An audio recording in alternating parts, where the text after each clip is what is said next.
What's up everyone, how are you all? Today we are back with another blazing Naruto story. What if Naruto sealed away Bleach? If you enjoy then please like, share and do comments.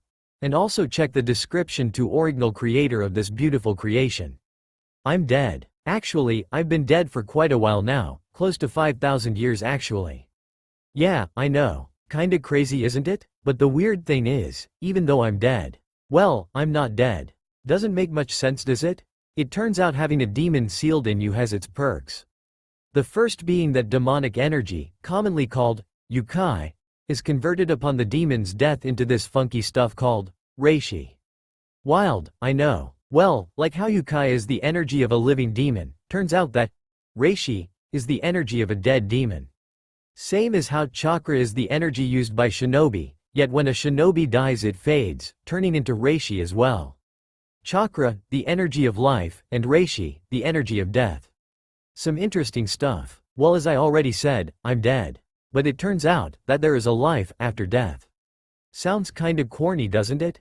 Apparently because of the almighty Kyuubi, Lord of Demons, power incarnate, ultimate evil.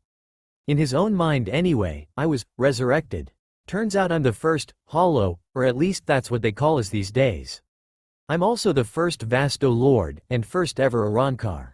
Pretty crazy, hey? Gone from a demon brat to all sorts of fancy titles. Not bad for a dead last, is it? Basically, I was the first hollow, formed from the potent energies of the fox, which is actually still sealed inside me for some strange reason. One might ask, there's been demon containers before, how could you be the first hollow? It turns out that only the Kyuubi's yukai was potent enough to form a hollow. And seeing as I was the first, and last, Jinchuriki of the Kyuubi no yokai, well, I was then the first hollow. How did this occur, one might ask? Well, it starts way back. Back when Japan as it's called now was called the Elemental Countries, and was ruled over by shinobi, or ninjas. It all started out like any other mission. Flashback. Nay Sakura-chan, after this mission want to go on a date with me? No Yubaka, exclaimed a pink-haired woman, who appeared to be in her late teens to early 20s, responding with a hard slap to the blonde-haired boy's head. We see two people, a pink-haired woman, wearing a pink skirt and top, with black pants and a strange headband with a metal plate tied like a necklace over her neck. She was wearing gloves and had green eyes. There was also a blonde-haired boy, roughly the same age as her, wearing a strange mixture of orange pants, and a black jacket with orange stripes on each arm. He too wore a headband, except his was proudly displayed on his head. He had 6 whisker marks, 3 on each cheek, and had a fox-like appearance with amazing, crystal-clear blue eyes. The boy was currently crying anime-style tears, and appeared very down in the dumps. The pink-haired woman had a twitch over her right eye, and if one looked closely appeared to even have steam rising from her ears. Strange. Crack. Both teenagers instantly turned around and threw a kunai into the bushes behind them. A shape quickly leapt out, rushing at the blonde, with a sword drawn and swinging. The blonde quickly reacted, yanking another kunai out of his pouch, and augmenting it with chakra used it to block the blade. It stopped mere inches from his face, and the strain of holding it back was evident on his face. Sasuke? Exclaimed the woman, a look of utter shock on her features. Ah, Naruto and Sakura, fancy meeting you here, the attacker stated. He was another male, most likely the same age as the other two.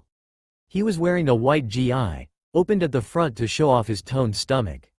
He was also wearing black pants, taut against his legs. His eyes were strange, being red, with 3 spinning tomos in each eye. His hair was cobalt-colored and in the shape of a duck's ass? Sasuke, yelped the blonde, pushing hard against the dark-haired male's blade. Hey Naruto, want to know a secret? Stated the boy nonchalantly. What? Proclaimed Naruto. You should really pay more attention. Stated the boy, as an identical copy of him slashed at the boy, drawing a huge wound across his back. Shadow clones? Proclaimed the pink-haired woman, known as Sakura. The blonde-haired boy leapt back, even as his wound was slowly healing, steam hissing up from it. Ah yes, the Kyuubi, stated Sasuke, shame it can't help you here. A strange light came upon the dark-haired boy's fingers, even as he rushed forwards, too fast for the other two to even see, let alone stop. Gogyo Fuin, yelled Sasuke, ramming the 5 fingers forward and into the blonde-haired boy's stomach. The boy yelped in pain, then passed out. Sakura rushed forward, intent on defending her teammate, only to get punched in the stomach, hard, and passing out. The black-haired youth looked down in disgust. Finally, the Mangekyo Sharingan is mine, the boy stated, driving his blade into the blonde-haired boy's heart. Trash such as you have no place in this world. The boy's statement was interrupted, however, when a humongous blast of energy erupted from the blonde. Impossible. I sealed the Kyuubi away. The boy yelled, jumping back. All to no hope, as the blast literally disintegrated him, along with the blonde boy's body, and that of the pink-haired woman. In place of the blonde boy's body was a panicked-looking copy of him, with a strange chain sticking out of his chest. What the hell is this? The boy yelled, trying to rip the chain off him. As soon as he tugged, pain like nothing he had ever felt before coursed through his body, causing him to shriek loudly and drop the chain. Foolish boy, you've killed us both. A familiar, but hated voice spoke, somewhere deep within his mind. Baka Fox, what happened? What do you mean killed? I'm still here, said Naruto, almost hyperventilating. Foolish boy, your so-called friend, Sasuke killed you. The backlash from my energy being absorbed into your new form killed both him, and that loud-mouthed wench you loved so much. What, I killed Sakura-chan? Yelled Naruto, clearly distressed. Yes, fool. As you can see, everything within a couple hundred meters was totally wiped out. She had no chance, the Kyuubi stated darkly, taking pleasure in his jailer's pain. No, Sakura-chan, yelled the blonde in agony, even as the chain started to be devoured by a strange mouth, which appeared on the end. The blonde didn't even notice, so caught up was he in his pain. Boy, idiot, look at the chain, it's being devoured, yelled the Kyuubi in panic, unsure of what was happening. He had never died, but had heard stories from the other Biju who had, and none of them spoke of their host's chain being devoured. Demons were not like mortals. When they died they could merely reform. Being made out of pure yukai meant that they possessed no flesh, only a complex yukai network, which surrounded their soul and gave them form. This meant even if the host died, the demon could take over their host, and then destroy the spirit body, allowing their soul to be released, letting them reform their original body over time. It took quite a while for a demon to create a body, as they had to reweave their entire yukai system from scratch. Suddenly, the mouth finished eating the chain, and continued, ripping a hole through the blonde's chest, directly in the middle of it. With a huge scream of pain, Naruto's mouth ejected a massive amount of white liquid, which covered his entire face. The Kyuubi felt its chakra being forced out of its body, and into its host's, where it was being converted at an amazing pace into a new type of energy. After the 8th tail was ripped out of him, he started fighting back, managing to keep a small part of his 9th tail to himself, knowing that even from that small amount he could regenerate the rest. His host in the meantime was undertaking a strange transformation. His face was covered in the white liquid, which quickly solidified into a mask, similar to an ANBU's mask, with a snarling fox on it. Eventually, his host stopped screaming and merely passed out, before appearing in his mindscape. What have you done now, boy? Kyuubi roared. I don't know. I feel empty. The boy replied, in a dead, emotionless tone. The Kyuubi was very worried. He had never heard the boy speak like this. He was always yelling like an idiot. Boy, why are you talking like that? Kyuubi asked. What do you mean? Have I not always been like this? And who are you? The boy asked, seeming genuinely confused. The fox did a quick look over his host, and realized that it had lost all of its memories. Strange, whatever occurred has wiped out your memories. And you appear to have also lost control of all your basic emotions, the fox stated. My memories? Emotions? Why are they gone? Asked the boy. I have no idea, boy, the fox snorted. Suddenly, a bright light came from the boy, temporarily blinding the fox. When he looked again, the boy was gone, having regained consciousness. The fox quickly looked through his host's eyes, noticing immediately they were no longer anywhere in the elemental countries. Boy, can you hear me? Yelled the fox. Yes, where are we? The boy spoke aloud, as he took in the landscape. There was nothing around except for silver sand. Even the sky was different, it was pitch black, with a white crescent moon. There was nothing nearby, except for dead trees. I have no idea, boy. The fox stated, "But what I do know, is that you must find a way back." "How can I do that?" asked the boy. "I don't know, but perhaps seeing if you can still use any of your old techniques would help," said the fox. "What techniques?" asked the boy, confused. "Sigh. Let's start off with an old favorite. Cage bunshin," the fox replied, gearing himself in for the long haul. The boy would have to be taught from scratch yet again. End flashback. Funny thing really, when the fox tries, he's actually quite a good teacher. Who would have guessed a 10,000-year-old demon could teach? We quickly realized, however, that reishi was totally different to chakra, so I had to basically start from scratch. It took hundreds of years, but I had finally created a few new techniques using reishi and the fox's advice. It appears that reishi is far easier to use, and requires no control like chakra did. The reason for this is that reishi is entirely spiritual, whereas chakra required both spiritual and physical. Because I didn't need to achieve a balance, I didn't need to control the amounts, meaning I could literally just pour reishi into a technique, and if I knew what I was molding, it would come out well. That's not to say it didn't take a lot of effort though. I relearned everything I could. Shunshin, however, was the best technique I remade. Now, instead of a quick burst of chakra to my muscles, which in turn lets me rush in one direction very fast, I could literally move so fast that it was almost impossible to keep track of me, vanishing in a sound of static. After a couple thousand years, a new hollow appeared. Then another, and another. Eventually there was thousands of them, fighting each other like rabid animals. I, however, was far beyond them. I had achieved Vasto Lord instantly, as a result of the unreal power of the Kyuubi. Instead of clawing my way out of nothing, I started from the very top. Was about time something went right for me. In my 5,000 years of life, I've seen pretty much everything. After learning how to make a portal to the mortal realm, also known as a garganta to these lesser animals, I was able to re-enter my old world. I followed pretty much everything from the elemental countries, from the unification of the 5 great shinobi villages, to the destruction of ninja. After the unification, it was decided to rename the continent to Japan, as they wanted to cut all ties to their violent past. Eventually, as peace reigned, the need for ninja died out. It started out slow. First the disbandment of the shinobi corps, military of the country. Then came the age of the samurai. From there, ninja quickly declined into the minority. There were still a few around, but nowhere near the level we had before. After another 300 years, there was only a single clan of ninja left, the remainders of the Hyuga clan, ironically. The Byakugan was destroyed much earlier, along with all bloodlines, when the Biju left the mortal plane.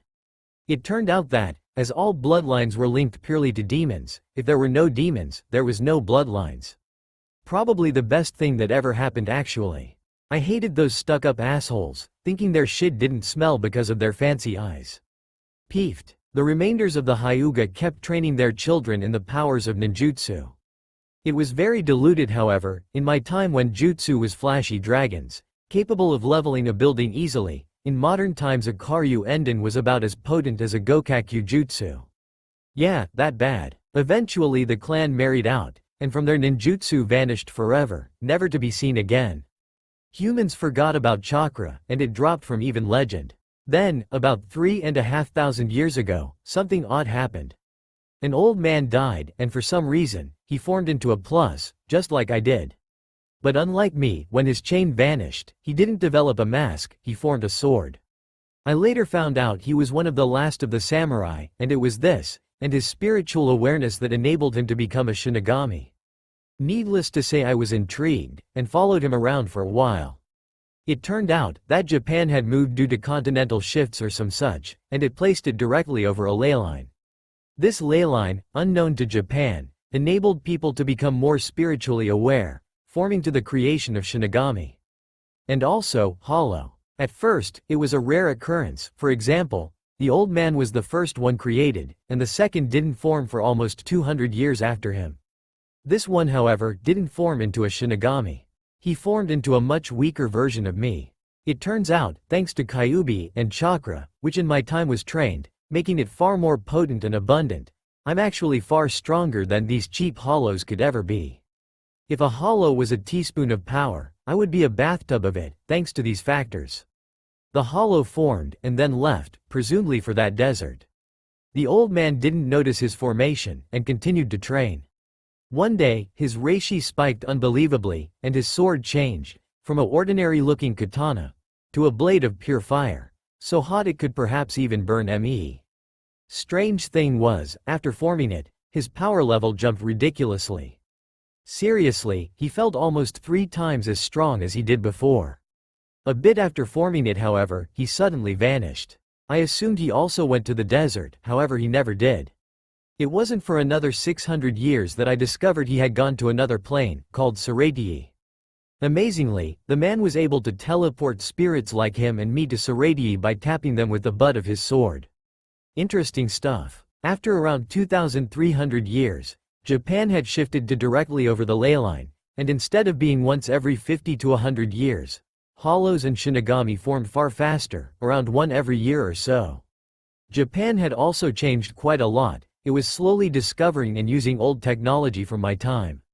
Things such as refrigerators, microwaves and communication devices were being found and used. Samurai eventually suffered the same fate of shinobi. And hollows and shinigami were being created far faster than before. I grew bored of this and left the world, going back to the desert. Here, I founded myself a home of sorts from a cave, and amused myself by watching the hollows fight. Then one day, everything changed. A shinigami came to the newly christened Hawako Mundo. His name was Aizen Sosuke. Flashback. Alright brat, Cage Bunshin was a clone of the user. It had a physical form, and was made by copying one's chakra network, and then powering it with the user's chakra. All clones were linked to one another and you by a mental network. Try and replicate it by forming a copy of your own reishi network, and then empowering it by pumping it with some of your reishi. Easier said than done apparently. A clone worked because chakra was physical energy, as well as mental. Turns out, because I'm dead and have no physical body, I couldn't make a clone like I could when I was alive. However, I did discover something interesting while doing it. Turns out reishi can be solidified. I think shinigami call it Kido or something. Well, I used it in a totally different way. Instead of shooting fireballs or something lame like that, I instead formed weapons made purely out of reishi. Kunai, shuriken, you name it, I can make it. Was fun playing tag with the lower hollows, pegging explosive kunai at them. I haven't done that in a while actually. This is Rasengan. It's done by making chakras spiral in one direction, in a controlled pattern, with a cover of chakra to ensure it doesn't explode out.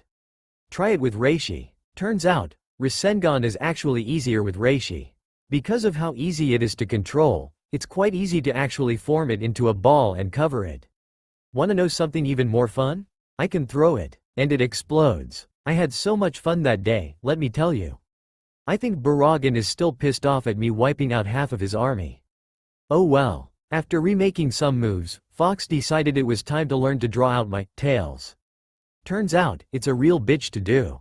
Like seriously. Think watermelon through a grape-sized hole kind of thing. Annoying as hell too. It took me almost 100 years to master my first tail. Yeah, annoying as hell. I eventually mastered all 9 tails. I tell you now though, the reaction from the other hollow was quite funny. You see, my reishi when it becomes a tail, becomes very focused. It's like taking a bathtub of tomato sauce, and condensing it into a teaspoon. So amazingly potent that nothing can stand it. Literally. It's so powerful it can actually destroy lower level hollow. Hell, the hollow started referring to me as God after I unlocked the 9th tail. Yeah, it's that awesome. They were even afraid to speak my name, seeing me as some sort of boogeyman. Imagine that? Devils being afraid of the boogeyman. Made me laugh. They call me the firstborn. Kind of fitting. I wonder if any of them are aware I actually was the first? Who knows? End flashback. So yeah, pretty much the first couple thousand years were me remastering all my old moves, and observing the mortal world when I was bored.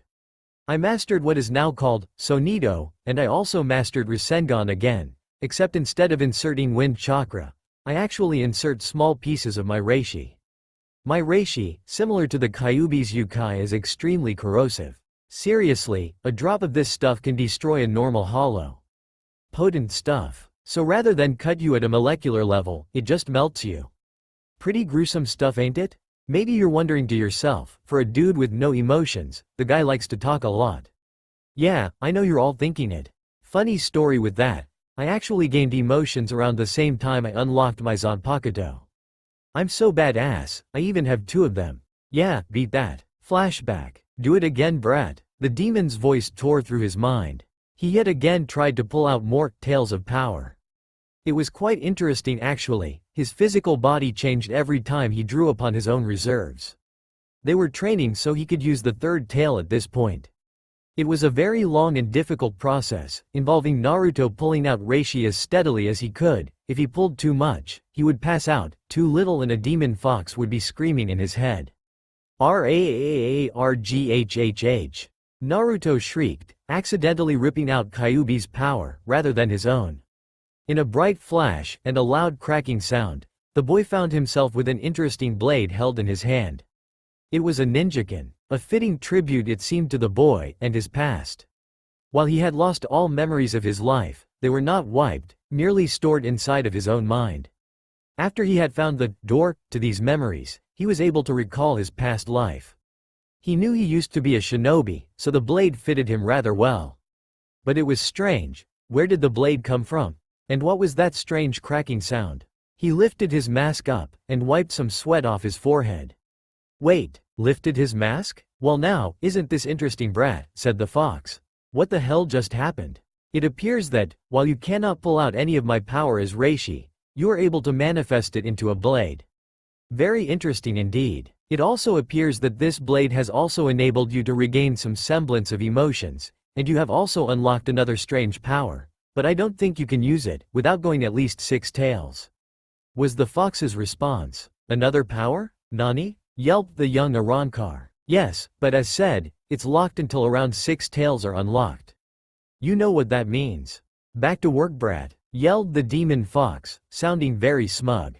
Ah damn you, was the reply. It took almost 200 years for the boy to finally unlock his 6th tail. Each tail he bought out changed something about him, most prominent of which was the swaying tails behind him. They were bone white, with a black tip. He also gained claws, and his features turned more and more feral. The 6th tail bought out the most. Interesting change. He gained a second Zanpakuto, and the first changed as well. Now he had 2 ninjakin, one pitch black, and one pure white. On the black handle was a carving of a fox, snarling down at the blade, which had 9 tails. On the white blade was a sakura tree. A fitting tribute to his past love. Well done, brat, now make 7 tails. Screeched the damnable fox. End flashback. Yeah, Kyuubi is a real bitch when it comes to training. Well, eventually I gained mastery of my 9th tail, and I was bored. Like, really bored. So I decided to find the old man, and see what happened with him. I went to the real world, and had a look around. I noticed a Shinigami killing a hollow. How interesting, it appeared that Shinigami were now killing hollows. Strange. When the Shinigami was done, he did some weird thing with his sword, and opened a gate to his world. I decided to hitchhike. We ended up in another world, with a giant white castle. Pretty funky stuff. It was right around this time I noticed the big flashing red lights. That can't be a good thing, right? It was a hollow alarm, or something similar. It was just then I realized that was probably me. Oops. So I kinda, well, hid in the sewer. Shut up, it was easier than massacring the entire Shinigami population. After a while, it was declared a false alarm, and it was safe for me to get out the sewer. And get a bath, although I'd regret that little bit. I was having a nice relaxing soak in some hot springs I found in some mountains. Was real nice, washing off all the filth and whatnot. Then a cat jumped into the damn spring. I hate cats. Then, the cat was engulfed in a giant flash of light. And bam! There's a hot, wet, naked, hot black chick in the pool. Naked. With me. You'd think this awesome, yeah? I know I did. Right up until I noticed the sword pointed where the sun don't shine. Yeah, not much fun now. Pervert. Screamed the woman, eerily reminiscent of a banshee. You mean Sakura. Shut up, baka fox. So I did the first thing that came to mind. Sanidoed the shit out of there. No way I'm risking my package over something as dumb as that. Well, after stealing a yukata off some Shinigami, I went walkabout. And I just happened to walk right into a captain's meeting. Yeah, I'm quite lucky like that. There was 13 captains. At the front was the old man, now with a white haori over his shoulders. Then there was that black chick from earlier. I've got all the luck. Past her was some queer-looking bloke, with wavy blonde hair. Looked like a real fairy, that guy. Past him was a woman with black hair, done in a ponytail down her front. Gave off a real motherly vibe actually. Then there was another blonde, with the weirdest front teeth ever. Like holy shit, it looked like a clown. After him was another old man. He looked even older than the old man, if that was possible. Next to him was a dude with an afro? The group just kept getting weirder and weirder. Across from him was another guy, looked like a real hardcore macho man. He had short silver hair. Next to him was a normal-looking bloke, brown hair, bit of facial hair. Ichigo's dad. He was followed by a guy that looked so laid back I'd think it was Shikamaru, except for the fact his hair was blonde. Then there was a dude that looked a bit like a monkey, with a pink haori, and another guy who looked a bit like Kimimaro, with long white hair. Hey, he even coughed like Kimimaro. Yeah, bit of a motley crew, this bunch. And while I was checking them out, they all turned and looked at me. At once, 13 pairs of eyes widened, and jaws dropped. Hollow? But it looks almost human, was the gasp from the motherly woman. Pervert, was one screech. Guess who? And then, I was dodging. Yeah, it's a real bitch trying to dodge 13 goddamn swords at once. Actually, it was only 10. Looks like the lazy guy was actually asleep, and motherly woman, and the old man weren't moving. Still, dodging 10 swords isn't very fun, so I decided to stop them there. How may one ask, can I stop 10 captain-level Shinigami? I released 4 tails. The Ryotsu released was enough to stun them, at which time I put my hands up. Ma, is there any reason to attack Lilomi? I said quickly, eyes darting over, looking for escape routes. Enough. What is it you want, Hollow? Was the serene reply from the old man. Ma, just wanted to catch up Oyajiji. I replied, catch up? I don't believe we have ever met, Hollow. Was his response. I'm hurt Gigi, don't you remember me watching you training all those years ago? I said, throwing in a small pout. What? That's impossible. The first Hollow was formed almost 200 years after I came into being. Yamamoto said, actually, I was the first Hollow. And I'm pretty sure I've got about 3,000 years on you youngin'. I replied, maybe a bit arrogantly. Just a bit. Always wanted to be like Sasuke. Anyway, I left the oven on. Ya nay. I yelled, before ripping open a garganta and reappearing in Hueco Mundo. Hey, that was the most fun I'd had in centuries. In Saratii, the captains were all yelling, running around acting like headless chickens, or in one case, sleeping? Enough. With a single yell, the entire room was silenced. What happened here is now a high-level secret. It is not to leave this room. Am I understood? Stated the old man with authority. 12 hi-s were heard throughout the room. Aizen Sosuke was just your everyday Shinigami. He was kind to everyone, was great for advice, and great at managing his subordinates. Totally above reproach, and loved by all of his friends and coworkers. He was almost a shoe-in for captaincy when a spot opened. His past wasn't known, but then again, not many people knew their own pasts. But little did anyone suspect that Aizen was far more sinister than he appeared. Aizen started out as a regular kid, born and raised by his loving mother and supportive father in a small village in northern Japan. He was always an inquisitive child, and enjoyed learning. His mother always said he was reading before he could even walk, such was his nature. His father was proud of him, and taught him the family's sword style, rumored to have been passed down for generations stretching back before Japan was called Japan. It was called the Konoha-ryu, Mikazuki no Mai, or Dance of the Crimson Moon. Indeed, it was quite a famous style, and it utilized almost entirely unpredictable movements with one's wrist, enabling a skilled user to quite literally slip under the opponent's guard, and score debilitating blows.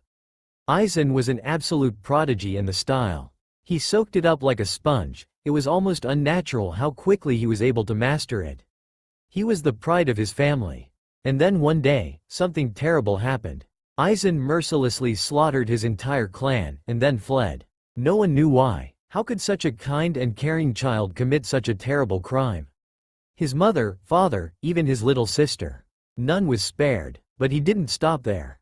After massacring his family, he then joined a rival clan, and from there things went downhill.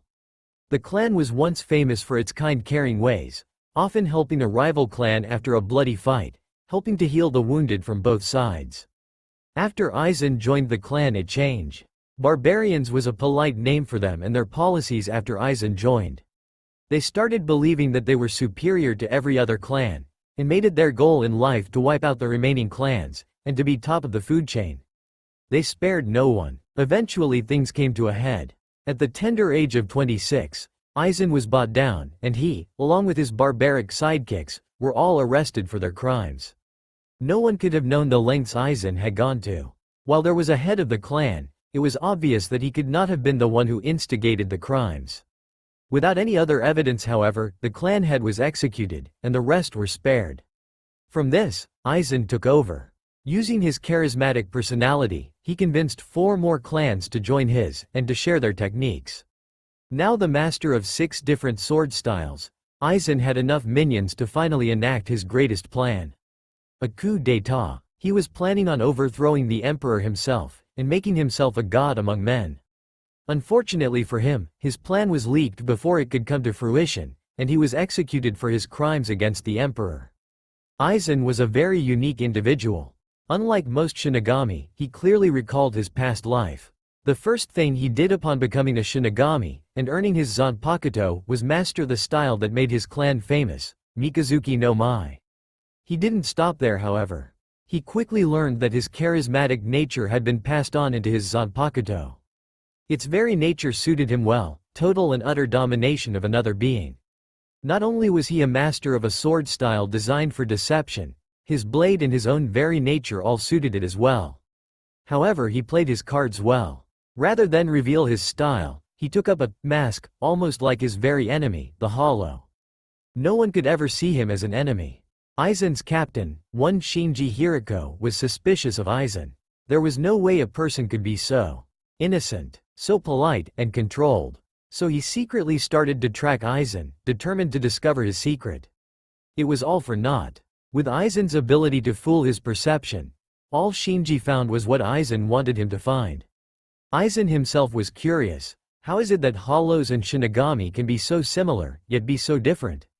He also questioned how it was that Hollows had powers so different to a Shinigami, yet at the same time, so similar. How is it they both use Reishi, yet Shinigami use the power of their very soul, whereas a Hollow used the power of their body? It was strange. He then noticed some illicit activities done by one Urahara Kazuki. After observing him, he realized Urahara was actually trying to find a way to give a Shinigami Hollow powers. If such a thing could occur, imagine the power one would have. He would almost be a god. The strengths of both a Hollow and a Shinigami, with none of the weaknesses. He was most curious about it indeed. After observing Urahara for a few years, Aizen decided to take a more proactive approach. He captured a Hollow, and attempted to grant it Shinigami powers.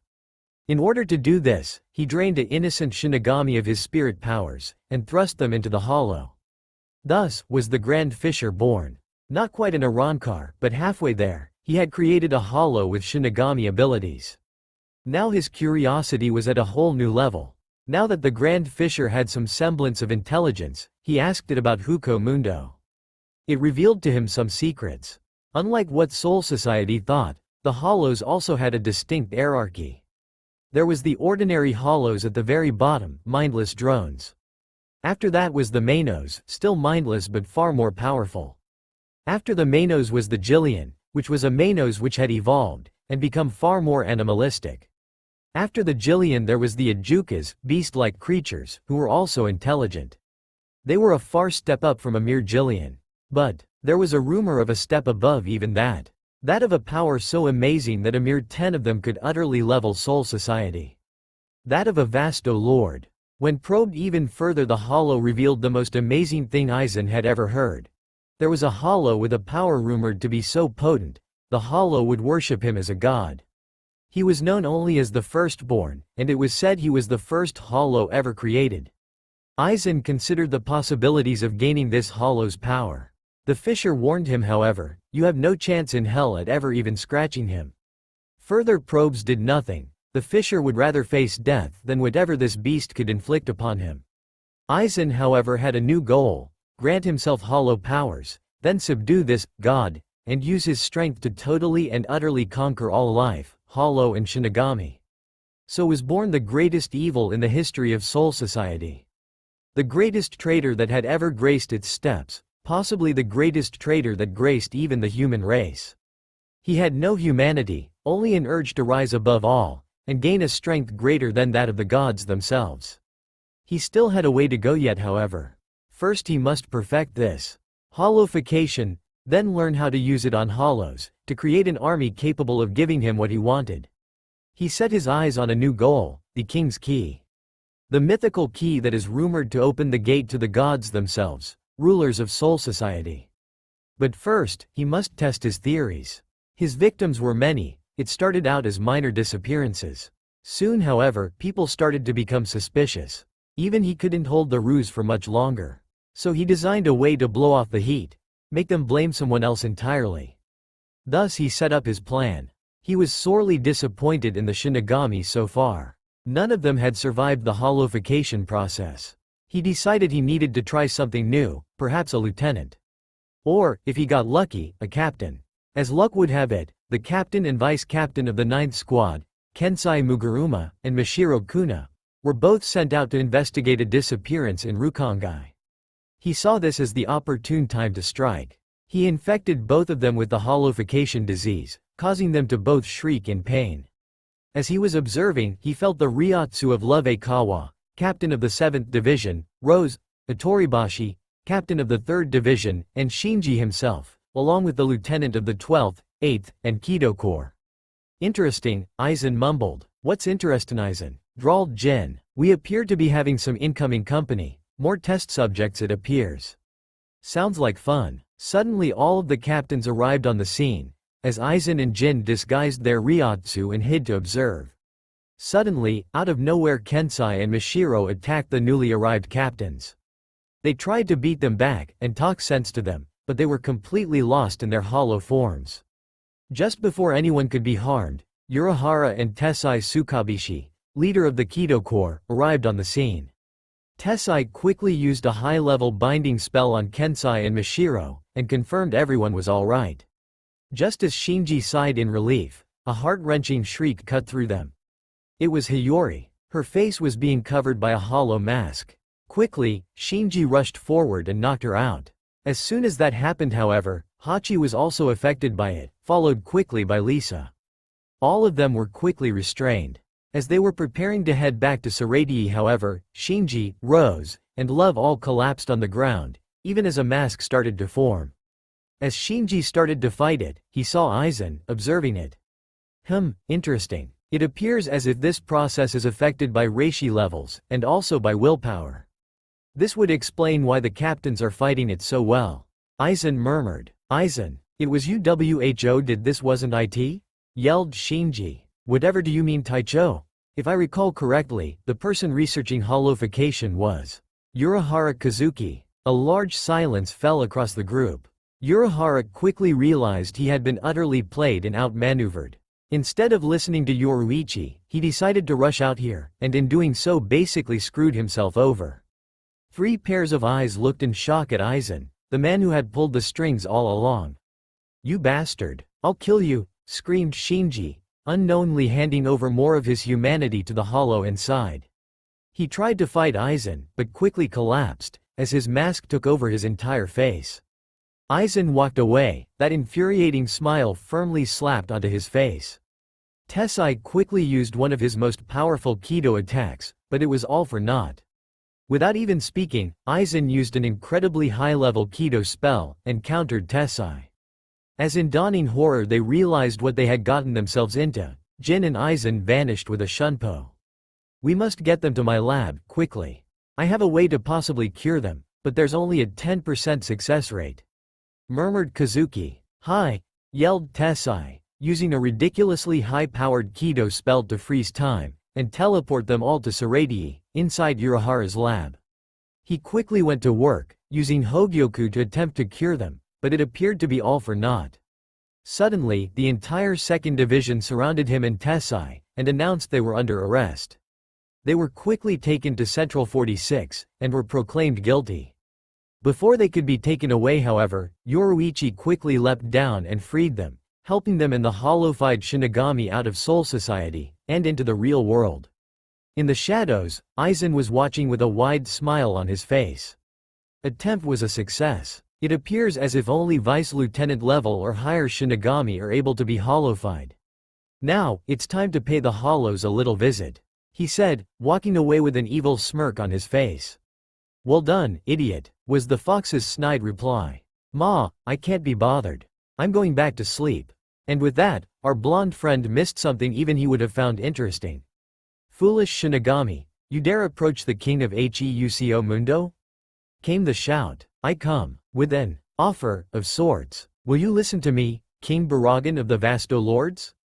Came the calm reply, from the smiling man. What can you offer me, fool? I am second to none, roared the old man, almost spitting in his fury that this trash dared defile his sanctuary. Wouldn't you like to push the boundary, Baragan? Rather than be the king of Heuco Mundo, wouldn't you much prefer being the god of it? Aizen offered, the damnable smirk firmly in place on his usually passive features. He knew exactly what he had to say, to worm his way inside this fool's defenses.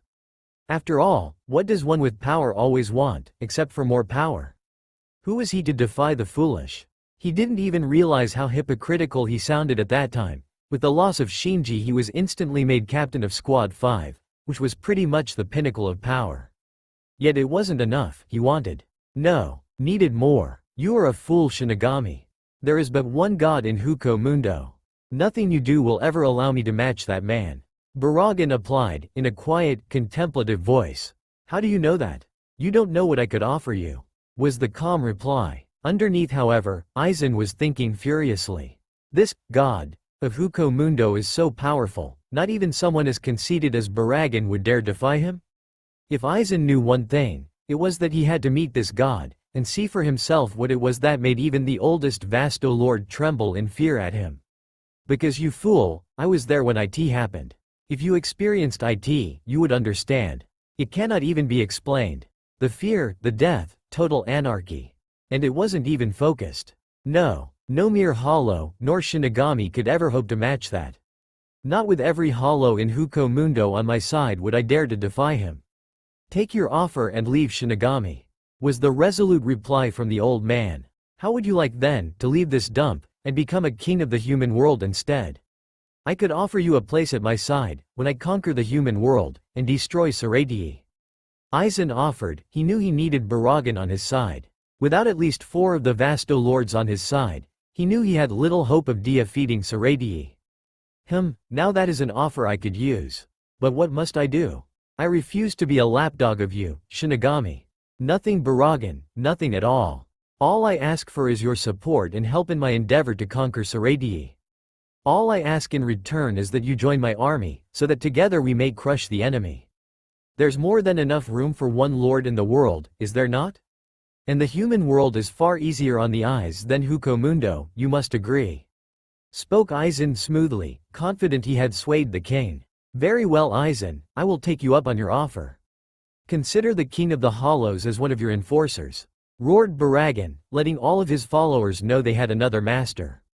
Aizen smirked darkly, then used the hollowification spell, causing Baragan to yell out in pain, before being engulfed in a bright light. As the light settled, his mask cracked, and fell to the ground, no longer a skull, now a face, with a crown upon his head. Truly, he looked like a king. He could feel his reishi increase immensely, almost tripled. He also felt a presence, whispering words in his ears, encouraging him to rule and conquer. Arrogance, a truly fitting name for what he had become. Welcome, Baragan, to the Espada, was Aizen's response, watching as a number 2 was woven upon the Mont's palm. Know this, however, Aizen, if I get the chance, I will kill you for daring to defile my sanctuary. Baragan spat, before dismissing Aizen like a common hollow. Inwardly angered at this rebuttal, Aizen nonetheless kept his smile on his face. Inside he was curious, however. Who was this god? One with the power to bring even one as powerful as Baragan to his knees in fear? He would have to be insanely powerful. Also, what is this event that Baragan spoke of? An event so badly they actually refer to it as a living entity. Yes, Aizen's curiosity was definitely piqued. Perhaps he should seek out this god and see if the rumors were true. Ah well, it's of no matter. Aizen thought to himself as he turned to leave. It was time to recruit his Primera. Stark Coyote. Naruto was getting bored. And when Naruto gets bored, a couple of things might happen. Either something's going to get blown up, someone's going to get blown up. Or the worst thing possible. Pranking. Yes, the firstborn, god of the hollow, with unmatchable strength and speed, was a prank master. He blames it on the fox, and the fox blames it on his tiny brain. Who knows what caused it, this strange phenomenon? Well, today Naruto was very bored. But he was sick of playing pranks on hollows. They just weren't any fun. Seriously, it's not his fault that Stark is allergic to pink hair dye. Neither is it his fault that it looked like it was actually Noitara who did it. And it certainly wasn't his fault that as repentant Stark almost leveled that fancy new palace the Espada were building. Seriously, it wasn't. Opening parenthesis. Well, as he was bored, and didn't feel like embarrassing a few hollow, he only had one choice left. Time to pay a visit to Saradie. Breaks out into evil laughter. MWUAHAHAHAHA. All of a sudden, the entirety of Saradie had a cold shiver run down their spine, and sneezed loudly. They all wondered what could have possibly caused it. Naruto popped up, right next to the hot springs. And, lucky for him, there was no alarms this time. He must be getting far more skilled at this stealth thing. Yeah, a shinobi who was terrible at stealth. Shush you. Anyway, as he popped up next to the hot springs, he decided he needed a nice long soak. So he jumped the fence, grabbed a towel and sunk down, sighing in happiness. However, what Naruto didn't realize was that he had just jumped into the woman's side. What was that about observation skills, Mr. Shinobi? So as Naruto was sighing in bliss, the door opened and an orange-haired, well-endowed woman walked in, followed by another woman, whose hair was in a ponytail, which ended over the front of her chest, rather than down her back. The first woman seemed to be in high spirits, whereas the second one was currently being calm and collected. Almost a motherly type. They both took off their towels and relaxed in the springs. As they both sighed in bliss and relaxed, allowing the soothing water to wash away all worries, the steam lifted slightly, and hearing a small sigh they both looked up. And saw Naruto. All hell broke loose. Naruto had to unleash 6 tails worth of power, just to keep up with the angered woman of Doom no Jutsu. Still, if it wasn't for his incredible healing powers, and amazingly fast Sonido, Naruto, god of the hollow, would have surely been massacred. As it was, he merely got away with only both arms broken, a broken foot, 5 snapped ribs, and a sore set of family jewels. Quite good actually. But, then came the second problem. Namely, he was naked. Yes, the fox had quite a fun time taking photos and a video or 3, all while pissing itself laughing. This would be all over the internet in about an hour, Naruto could tell. SHUTUP, Baka Fox goddammit. Naruto spat. All he got in response was a nearly comatose fox, possibly choking to death on its own laughter. Now Naruto had his most vital mission ever. More important than saving the Leaf Village. Certainly far more important than saving the planet from aliens. His mission was to find some clothes. All captains report to the meeting room. Lieutenants, grab all of your soldiers. We have a high-class security threat. It is male, blonde hair, blue eyes, possibly a pervert, and has a white tail behind him, with a fox mask on his head. Terminate with extreme prejudice. Well, shit. Captain's meeting. I believe, Commander Yamamoto, that the intruder is the same intruder from 346 years ago. Stated the motherly woman, in a calm voice far removed from her earlier demonic one. Oh? What leads you to this conclusion? You know Hana Taicho? Was the reply. He has a similar presence, the same features, and he was also a pervert. If I recall correctly, he was also being a pervert near Yoruichi. The logical conclusion is that the hollow has returned. Was Yuno Hana's calm response. If this is the case, I don't want any Shinigami to go near the target, unless accompanied by at least 2 captains. Is this understood? Yamamoto spoke, in a voice that bid no arguments.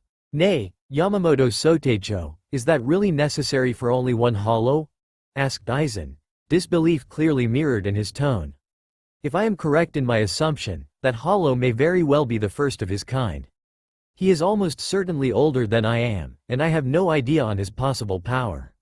He is either extremely powerful, or foolish to attempt to enter Saratii alone. Be alert for any reinforcements," stated Yamamoto. Older than Yamamoto Soteicho? Perhaps he is the one I've heard about. The god of the hollow. This certainly needs more investigating. If I may be so bold, Yamamoto Soteicho, in examining some of Urahara Taicho's records before he was removed from his post, he was told by a hollow which appeared to have gained intelligence after his experimentation. It spoke of a god of the hollows, one whose power rivaled that of each captain combined, and then some. If this hollow that has invaded is truly the hollow of which it spoke, perhaps it would be wiser to attack it with all captains, rather than only 2. Aizen said, with a Saren's smile still on his face, and a slight crease of worry on his brow. "What? Where is this record, Aizen, and why has it not been brought to my attention?" thundered Yamamoto, angered that something as important as this had not been revealed previously. "Well, Soteicho, I assumed you already knew, seeing as it was filed and recorded in the public accords." Aizen trailed off, with some fake concern in his voice. "I want that document here now. Go and get it, Aizen," ordered Yamamoto. "As you wish, Soteicho, I will be quick, I still have it out." Aizen responded, before shunpoing out of the hall. "If this is indeed true, we must all be careful. Try and avoid all contact with the intruder, and do not approach without at least 3 other captains. We will break off into 4-man squads, and do preliminary sweeps. I want this intruder found, and his intentions found out. This is not the first time he has invaded our security. Now go," Old Man Yamamoto thundered, before vanishing to his office, awaiting the report from Aizen. "If he is truly so strong as to bring fear even to those beast hollows, I truly do not want him against us. Even with the 10 of us, we may not be able to handle this one. And one of us isn't suited for combat, with another who is ill. If he has bad intentions, may God help us all." With Naruto. "Phew, finally found some clothes," Naruto thought, quickly throwing on the black Shinigami garb. He cursed evil demon women, making him toss away his favorite clothes. He was rather attached to those black pants and orange shirt. Ah well, time for some pranking evil smirk. His first target was an orderly young woman, looking very prim and proper. She had a lieutenant badge and wore glasses. She reminded him a bit of Shino, Shudder. But he knew the ultimate way to prank her. The only thing he kept from his original time. It was time for Ichigo to be resurrected. MWU ahaha. He slid the book on her desk, and scribbled, "Read and summarize by 5 p.m. tomorrow." Leaving her captain's signature on the paper. Yes, the ultimate evil. Perversion. He sat back, grabbed some popcorn and a camera, and masked his ryotsu. Setting himself up, he had a front row seat to what was going to happen. After about 15 minutes of waiting patiently, munching on his precious popcorn, he saw her enter the room. She sat down, and immediately noticed the book, and read the message on the top. How strange. Make out paradise?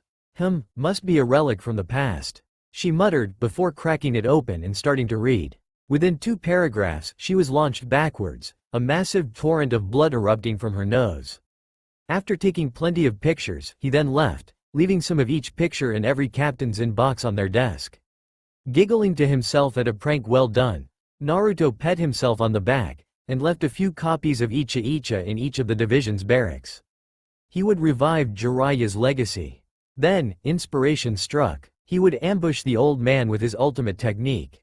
Leaping quickly towards the captain's hall, he never noticed 9 powerful Ryotsu signatures following him. Captain's room. I was afraid of this, he appears to be the god of the hollow. I highly doubt we are prepared to deal with this threat. Indeed, I doubt I could even scratch him. We can only hope he isn't here to destroy us. These were the morbid thoughts floating in Yamamoto's mind currently. He was worried for his Shinigami, and all of the souls living in Rukongai. He doubted even Sokioku could defeat this beast. If his suspicions were true, the being had to be absolutely ancient, possibly even twice as old as he was. It was clearly a great threat. Just then, he heard a loud bang, as the door to the captain's room opened and in walked a young blonde Shinigami? What are you doing here? This is a place for captains, not greenhorns. Leave now or face punishment, was the stern response of the commander. Nay, old man, forgot me again. God, You're getting worse each time I pop in. Next you'll be asking if I was your grandson," was the buxom blonde's reply. "Welcome, firstborn. What is it you want with Saradiyi?" the old man demanded, his tone brooking no argument. "Ma, old man, I'm just having a bit of fun. Hueco Mundo gets so boring with those stupid espadas crying over every little prank. I decided to pop in and surprise you," the blonde said. "Why come now? It's been almost 400 years since you've defiled this place, and hopefully you won't be back for another 400. Thundered the old man, a slight twitch over his eyebrow from this child's disrespect. "Honestly, does no one respect the elderly these days? Well, you see, I was kind of heading here, but then the path of life intervened, and I found a fish. And it was drowning in a lake. I quickly pulled it out, and tried to give it CPR. But then I remembered I couldn't actually do CPR. So then I rushed into a town, intent on finding a guide to teach me CPR. But on the way to the store, I ran into an old lady, and because I'm a perfect citizen, I offered to carry her bags home for her. And her house was actually on the other side of town to the store. So then I had to go to the store, which was far away, then I got a guide to CPR. After learning CPR, I went back to help the fish, but it was gone. So then I had to find another fish, and give it CPR. After finding the fish, and giving it CPR, I was finally able to head here. But then, just as I was almost here, I saw a black cat. I didn't want to risk it, so I had to take the long way. And that was why it took me so long to get back here, Oyajiji." Naruto sputtered out, barely breathing out of eagerness to spit it all out. "Liar," came the yell from 11 voices. Naruto slowly turned around, and was shocked to see all of the captains. At this point, Yamamoto was pretty much hyperventilating out of rage, angered that the child tried to make a fool out of him. "Well, these aren't great odds. I'm afraid I'll have to use it." All of the captains and Yamamoto turned ashen white, scared about what this technique could do. It sounded terrible, like a mass destruction technique. The blonde's hands came up into a strange hand sign. "Super harem no jutsu," was the yell from the blonde. Instantly smoke filled the entire room until it was dispersed, revealing a heap of suggestive, almost naked blonde females, all in seductive positions, making moans. Instantly almost the entirety of the captains passed out, suffering from severe blood loss. The only ones left conscious was Hana, and oddly, Aizen. Well, Mr. Glasses, I never knew you swung that way," the blonde said, before ripping open a garganta, and quickly escaping. All throughout Saradiyi was heard the call of utter rage. "I'll kill you, brat." Saradiyi, the palace of the Shinigami. Foreboding, impregnable, filled with thousands of Shinigami, who devoted themselves entirely to combat. Guarded by the 4 gate guardians, huge bear-like men, with weapons bigger than the average human. No one had ever successfully infiltrated it, locked down as it was. Well, other than that one guy. Vehemently denied by any captain asked about it. Then, the most motley crew ever conceived broke in. 2 orange-haired teens, 1 gutter rat, a guy and well, it was white and blue, a huge man, and finally, a cat? Anyway, Captain's Hall Saradiyi, are the intruders confirmed, Soy? Came the rumbling voice from Yamamoto. "Hi, it appears to be 4 Ryoka and 1 soul." Came the reply. Strange. Why would so few come? Surely they don't think they can defeat the captains of Saradiyi? Said the old man, thinking furiously as to why exactly they would even attempt an invasion, with so few members. "If I may, Sotecho, the orange-haired male appears to have Shinigami powers. Perhaps he is the one Rukia Kuchiki granted her powers to, and has foolishly come to retrieve her?" said Soy. I'm still suspicious. How did they get here to begin with? It's of no concern. I want them captured. If they resist, use force. I will know what is going on," thundered Yamamoto, his tone brooking no argument. "Hi," chorused the captains, all shunpoing to alert their divisions. "There is more here than meets the eye," was Yamamoto's thoughts before he left for his office. He would definitely keep an eye on what was happening. Hueco Mundo. Fox. No reply. Fox. Still no response. Fox. What fool. A pause. I'm bored. The sounds of a massive animal, awoken from its slumber early, slamming its head against a gate was heard.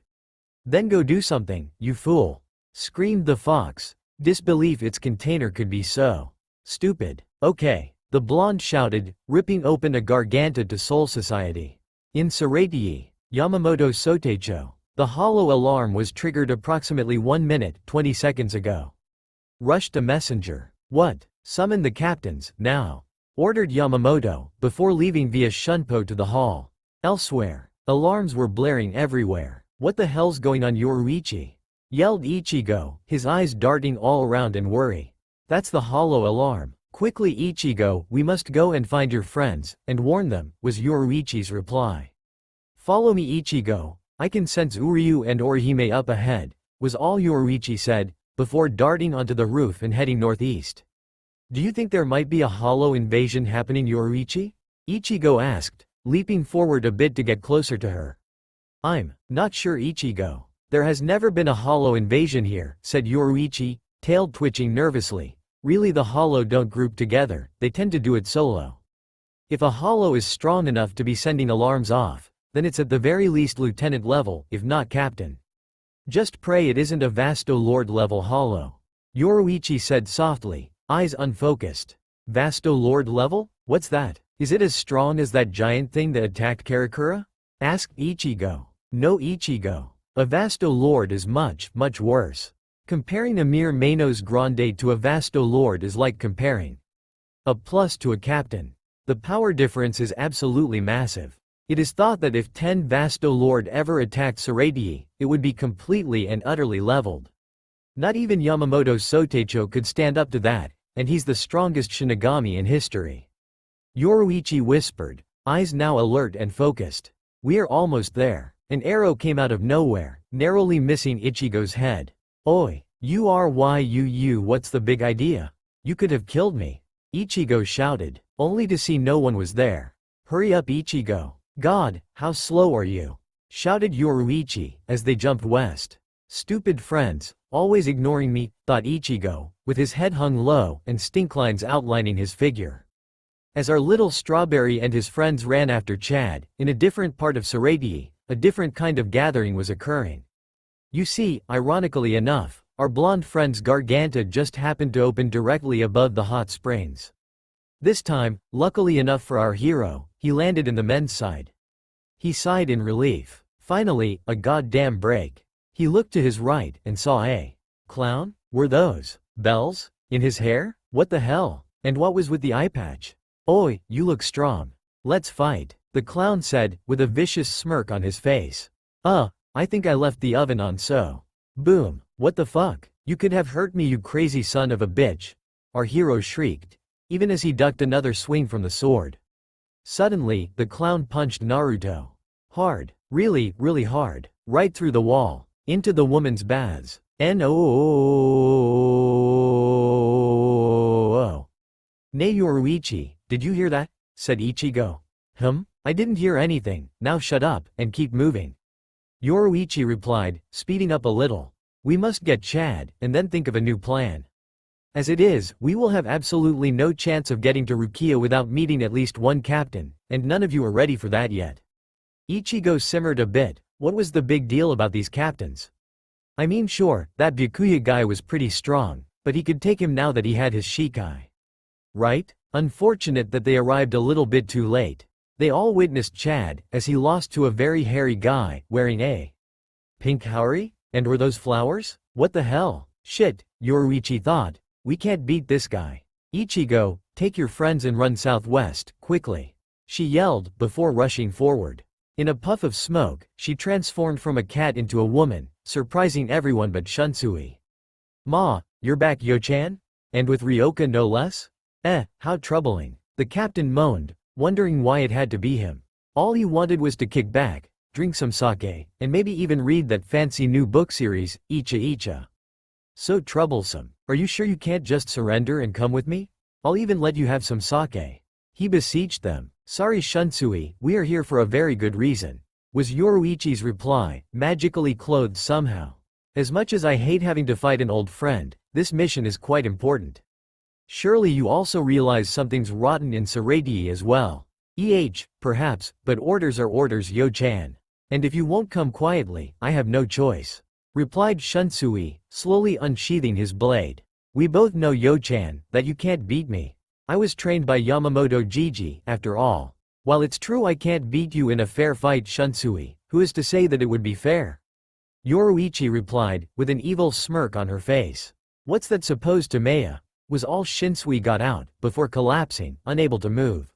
When I transformed back, I threw a dart at you. It's one of Urahara's specials. You can't see it, due to it being so small, and you can't feel it when it impacts, thanks to it being an anesthetic. She grinned, waving before grabbing Chad, and turning to follow Ichigo. Don't worry too much, it only lasts for about 20 minutes, then you'll be fine. CYA later Shu-Chan. And with that she was gone. Ma, I should have known better. Yo-chan never plays fair. Shunsui cried. In a different part of Saradii. Why'd I always end up near angry women when I transport here? Naruto lamented, currently smashed into a tree, with a rather large lump on his head. Stop complaining brat, at least you got off easy this time. Replied the fox. Naruto could practically hear the bastard's smirk. You just love this don't you bastard fox. Naruto removed himself from the tree, and looked around. The Fist of Fury no Jutsu appeared to have hit him in a tranquil forest area, with a nice stream and a house nearby. One henge later, and Naruto, with his hollow mask and whiskers vanquished, knocked on the door. Just a minute, I'm coming, came a voice, a female by the sounds of it. No, I'm coming, came another voice, this time male. Loud sounds of stuff being broken, and doors being slammed drifted to Naruto, along with shouts, and one scream. Then the front door was ripped open, by a strange male and female duo. Ha, I won, yelled the male, as Naruto's sweat dropped heavily. What the fuck, was the current thought of both Naruto and Kyuubi. No, I won, yelled the woman. I did, no, I did, me. As this continued, Naruto tuned them both out, and invited himself in. He walked through into a lounge room, and noticed two doors. Left, right, left, right, left. Naruto decided left was the best route, clearly. He opened the door, only to see a sickly man, with long white hair in bed, looking very disheveled. Yo, the man looked up, and tried to tidy himself up a bit. Are you here from the 4th division? The man asked. I don't remember seeing you before. What happened to Aizen-chan? No not really. I sort of went for a walk, and saw this black cat. Wanting to avoid it, I took another route, and the path of life took me here. Naruto said, not noticing the increasing sweat drop on the back of the captain's head. Let me get this straight. You went walking, then you ran into a black cat. And by some absolute miracle, you made it here. Even though this house is in a glade on the very edge of Saradii, and you need to go through multiple checkpoints and gates to get here. Said Yukitake, disbelief evident in his tone. Yeah, pretty much. Naruto replied, laughing lightly. Right. Well, what do you want? Shouldn't you be looking for the Ryoka, or finding the hollow? Asked Yukitake, in a lecturing tone. I was just about to. Hey, what direction am I supposed to go again? Naruto asked. Instantly, the white man fell off his bed, face first into the floor. Unfortunately for Naruto, the impact appeared to have knocked the man out. Sighing to himself, Naruto jumped out the man's window and headed west. Who knows, maybe I'll find something interesting, he said aloud, not understanding the consequences of his actions. Directly west of Naruto's position, our friends, Ichigo, Orihime, Uryu and Ganju were all heading southwest, just as Yoruichi told them. Suddenly Yoruichi caught up, and tossed Chad towards Ichigo. You hold him, Baka. We need to head a bit more south, I've got a hideout around there, Yoruichi said. Suddenly, a blonde-haired male in Shinigami gear, with two swords fastened to his belt leapt in front of them. Hey, can you guys do me a favor? I'm supposed to be looking for I think the guy said 3 Ryoka, and a hollow. You haven't seen any of those, have ya? Naruto asked, wondering why everyone in the group had suddenly taken defensive postures. Is this guy for real? Ichigo asked, sweat dropping in disbelief. What's with all this tension? Wait a minute, you guys look normal. Well, except that weird guy with the cape. What the hell is with that thing anyway? Naruto asked. This isn't a goddamn dress. Yelled out Uryu, pissed beyond belief that this commoner dare insult his precious battle outfit. It was hand-sewn. I didn't call it a dress, said Naruto. Giant sweat drop included. We don't have time for this. Yoruichi hissed, if you want to find the Ryoka just follow us.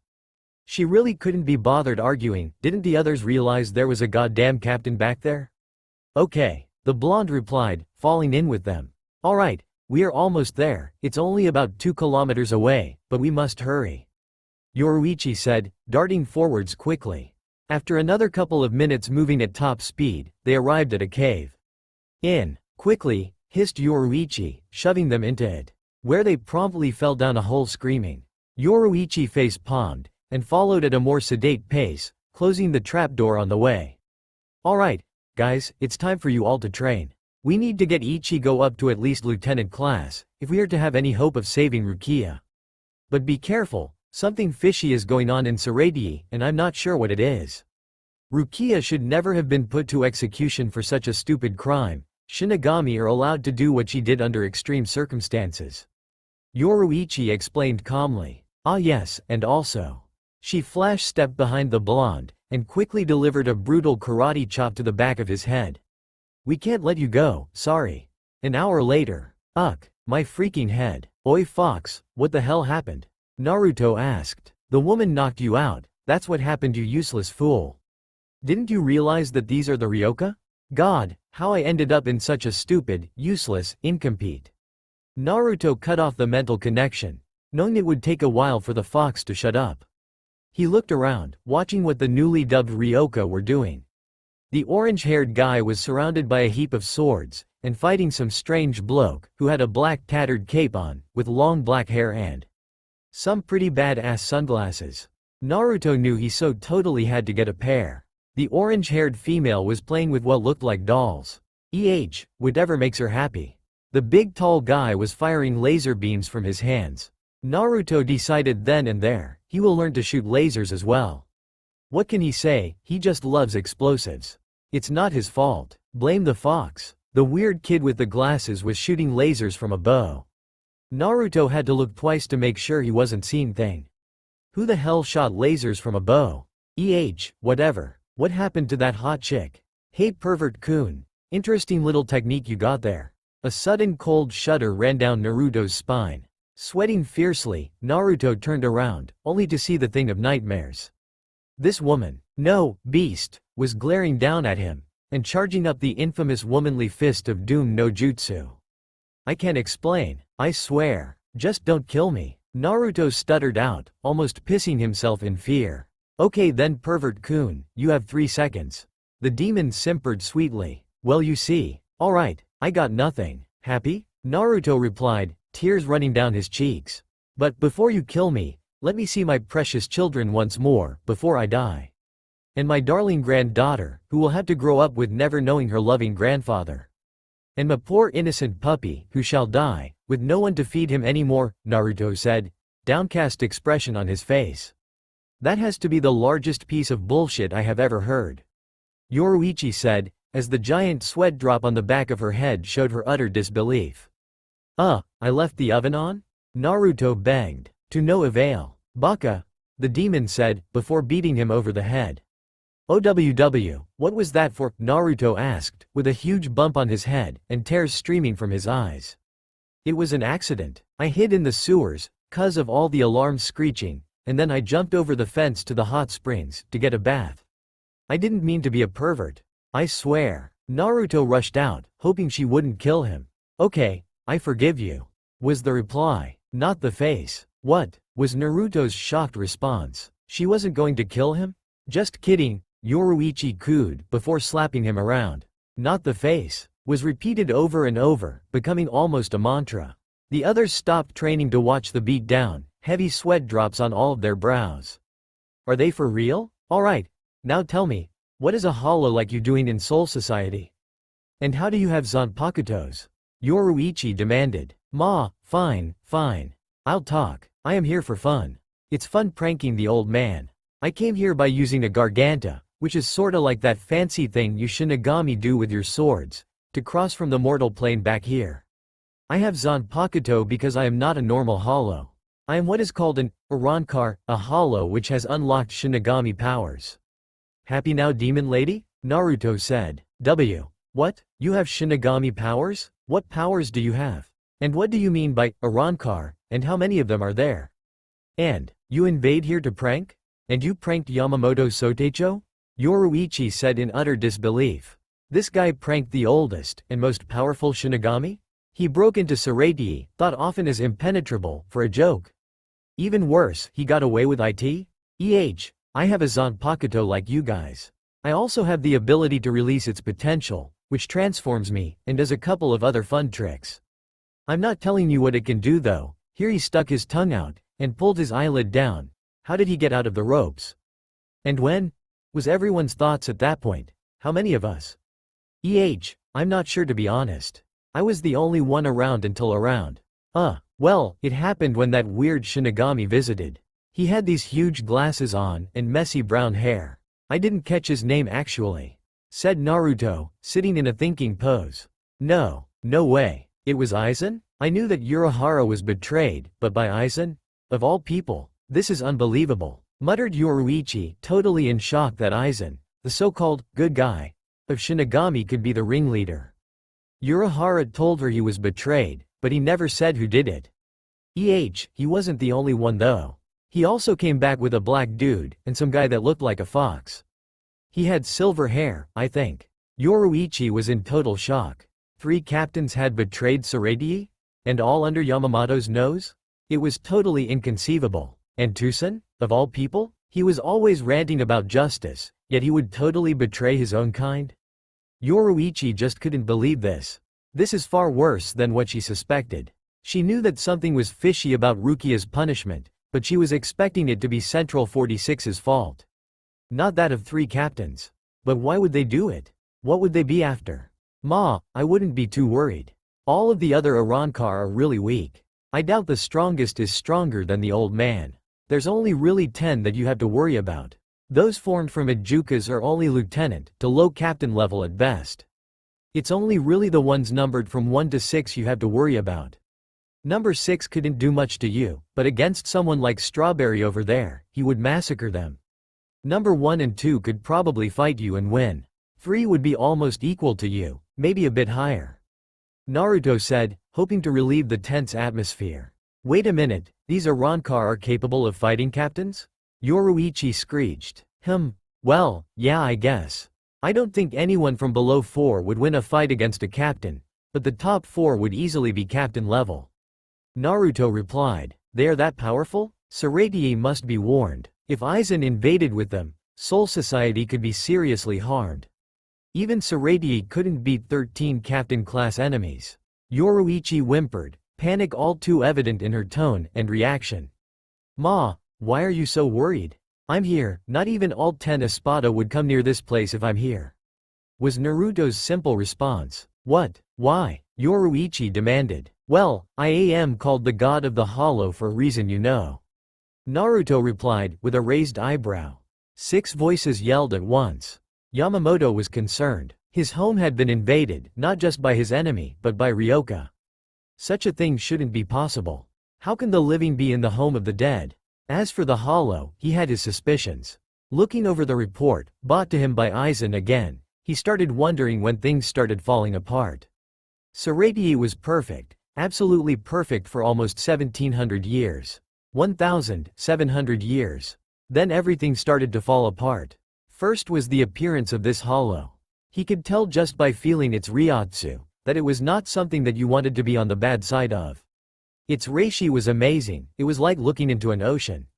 Not even he, with his 3,000 or so years of life, had even a tenth of that beast's reishi. Then the incident happened, an event so infamous, it was stricken from the records. Something such as that must never happen again. Turning Shinigami into hollows? What fool thought of that? Who would want to turn an everyday human being into a slobbering beast, which thought of nothing but death and power? Who would wish to trade their humanity for power? He was told Urahara. He had his doubts however. While he knew Urahara was searching for a way to grant Shinigami certain properties of a hollow, he knew something had occurred, and that Urahara had utterly destroyed any and all documentation of it. Anything relating to what it was removed, never to be revisited. Yet, somehow, someone had revived it, and twisted it, mutilating it into something putrid and vile. Rather than allow a Shinigami some use of a hollow's abilities, such as the ability to detect a plus, and their unprecedented control of portals, it utterly shredded the Shinigami, mutilating it into a different being entirely. Rather than be a Shinigami with hollow powers, it was a hollow given human form. Just the feel of those beasts brought shudders down his spine. He had lost 11 good men that day. The loss of 6 captains, at the same time, was a massive blow to Tsurute's power. To this day, their losses had not been recovered completely. He had also lost Tessai, leader of the Kido Corps, and even his vice-captain, Hachi. Everyone he lost was either captain or lieutenant level. While he had eventually covered the gaps, the simple fact was that some of the current captains lacked the experience necessary for the post. Hitsugaya, as talented as he was far too inexperienced to be in a captain-level battle yet. While he had indeed unlocked his bankai, it was far from experienced enough to last in a prolonged battle, and his most potent technique was so potent it would kill anyone, enemy or ally. It was far too dangerous to be used, at any rate. Mayuri may be a prodigy in the technological field, but he had nothing on the prowess of Urahara. Soifan, also talented, had made considerable progress, but still had a while to go before filling Yoruichi's shoes. If she ever became that skilled. The Kido Corps were disbanded, unable to be used anymore. With the loss of 2 of the most skilled Kido users ever seen, it was nothing more than a shadow of its former self. Then there was the current issues plaguing the divisions. Central 46 had fallen off the deep end, not only declaring Kuchiki Rukia's life forfeit, but going to far as to declare death by Sokioku? It was unheard of. Then the wall had risen, due to a mere 4 Ryoka and 1 soul. Who then proceeded to defeat the Guardian, Jidanbo. While Jidanbo wasn't much compared to most seated officers, he should have still been more than enough to take out a few Ryoka and a soul. Yet he was utterly dominated. Then came the worst news. A captain level, at the very minimum, hollow had teleported into Tsurute. He knew, right down to his very bones, that this annoyance was the same hollow from before. The god of the hollow. He couldn't help but feel a pang of worry at this. If angered, who knows what he might be capable of. And with that cursed technique of his, the Oryoke no Jutsu, he wasn't sure if any of his captains could fight him. He still couldn't believe that 11 of them had been defeated instantly. Truly, a technique of mass destruction. But he was also increasingly concerned at Central 46. Perhaps he should pay them a visit. Elsewhere. Ah, hello Hinamori, what can I do for you today? Aizen asked, concern almost dripping out of his tone. Anyo, I was having trouble sleeping and. Hinamori trailed off, unable to finish her sentence. Ah, say no more Hinamori-kun, feel free to stay as long as you want. Aizen replied, smiling serenely, and pointing to a futon prepared for her. And don't be so worried. I know that the reports are worrying, but it will be fine. A single hollow can't stand against all of Tsurute after all. Thank you, Taicho. What of the Ryoka? Is there any news? Hinamori asked shyly. It is strange, I must admit. They appear to have literally vanished. It appeared to happen after the hollow alarm went off, I believe. Captain Kyoraku had a run-in with one, and said that ex-Captain Yoruichi Shiwan was with them. While the news is troubling, I don't think they pose much of a threat to us. The captain said the one he encountered, while interesting, would be 6th seed at most. Aizen replied. Anyo, that is good. Captain, I have something I wish to tell you. My friend, Toshiro, he warned me. He said something about not trusting the 3rd Division. Something about Jin Taicho. It's been worrying me. He seemed very serious about it, saying he had a suspicion about Central 46, and that Jin Taicho had something to do with it. What do you think I should do, Taicho? Hinamori said quietly. That is very alarming, Hinamori-kun. If you would like, I will do a bit of investigating as well. I also have some suspicions. The way that Rukia was punished did not seem to meet the crime, and there was also a large incident a century ago that has me alarmed. Don't worry yourself about it, Hinamori, me and Hitsugaya will handle it. You have nothing to worry about as long as I'm here, Hinamori. It is my duty to protect my subordinates after all. Aizen responded, concern dripping from his tongue. His thoughts were a totally different matter, however. It appears we were not as careful as we thought. If Jin is suspected, it is only a matter of time until it is revealed that he was in cohorts with Tucson, and I think that my untimely death may buy us enough time to prepare. But where to go? Central 46 perhaps. No one suspects that those old fools are dead, and I would be able to filter information far more easily there than I can here. Central 46, it is decided then. Get some sleep, Hinamori-kun. I have to go investigate a few things. I should be back by tomorrow. Hi, Captain, was Hinamori's enthusiastic reply, as she lay down and closed her eyes. It's a shame, she was such a good little tool as well. Loving me so much that she would never suspect me of wrongdoing. Perhaps I should sow a few more seeds. Yes. With these thoughts in mind, Aizen left a letter, hidden in his desk, accusing Toshiro of being a traitor, and vilifying him for it. The next day, Hinamori stumbled upon Aizen's corpse, nailed to a wall with his own blade. She did what any woman would do in her situation. She emitted a loud wail and slumped to the ground. Instantly, Matsumoto and a few other lieutenants arrived, and saw Hinamori in an almost comatose state, still screaming. They followed her eyesight and beheld the grisly sight. "Ma, what's going on?" stated Jin, walking calmly towards the lieutenants. "It was you," screamed Hinamori, leaping as fast as she could towards him, all but ripping her sword out of the sheath. Before she could land her blow, however, Kira shunpoed and blocked the blade with his own. Why, Kira? Why did you stop me?" Hinamori wailed. "Move, Kira. Get out of my way," she screamed. "I can't do that, Hinamori. I won't allow you to attack my captain." Kira yelled back. "Move, Kira. You don't understand," screamed Hinamori, pushing harder on Kira's blade. "I can't, Hinamori. He's my captain," Kira replied, glaring at her. "Fine. Burst, Tobium," roared Hinamori as her blade transformed into what appeared to be a stick, with two branches coming off it, going perpendicular to the hilt, and pointing up along the main blade. It was instantly engulfed in a bright light and exploded, throwing Kira back. "You fool! How dare you release your Zanpakuto? Never mix personal feelings with official business," yelled Kira, angered that Hinamori would do such a thing. Panting, Hinamori merely charged some more energy into her blade, launching a fireball at Kira. "Fine, Hinamori. If you refuse to see sense, I have no choice. I will treat you as an enemy," Kira declared, pulling his blade behind him. "Raise your head, Wabusuke." His blade transformed, forming a strange blade, which went straight, then curved, forming a J shape. Suddenly, both blades were stopped. Hinamori's stomped into the wooden floor, and Kira's was blocked by a sheath. Enough. That single word, uttered by Hitsugaya, instantly calmed and stopped both of them. "Restrain, and take them away. Both of them," he ordered. Instantly, Matsumoto and Iba grabbed Hinamori, before taking her away to a cell. Hisagi quickly grabbed Kira, and disarming him took him away as well.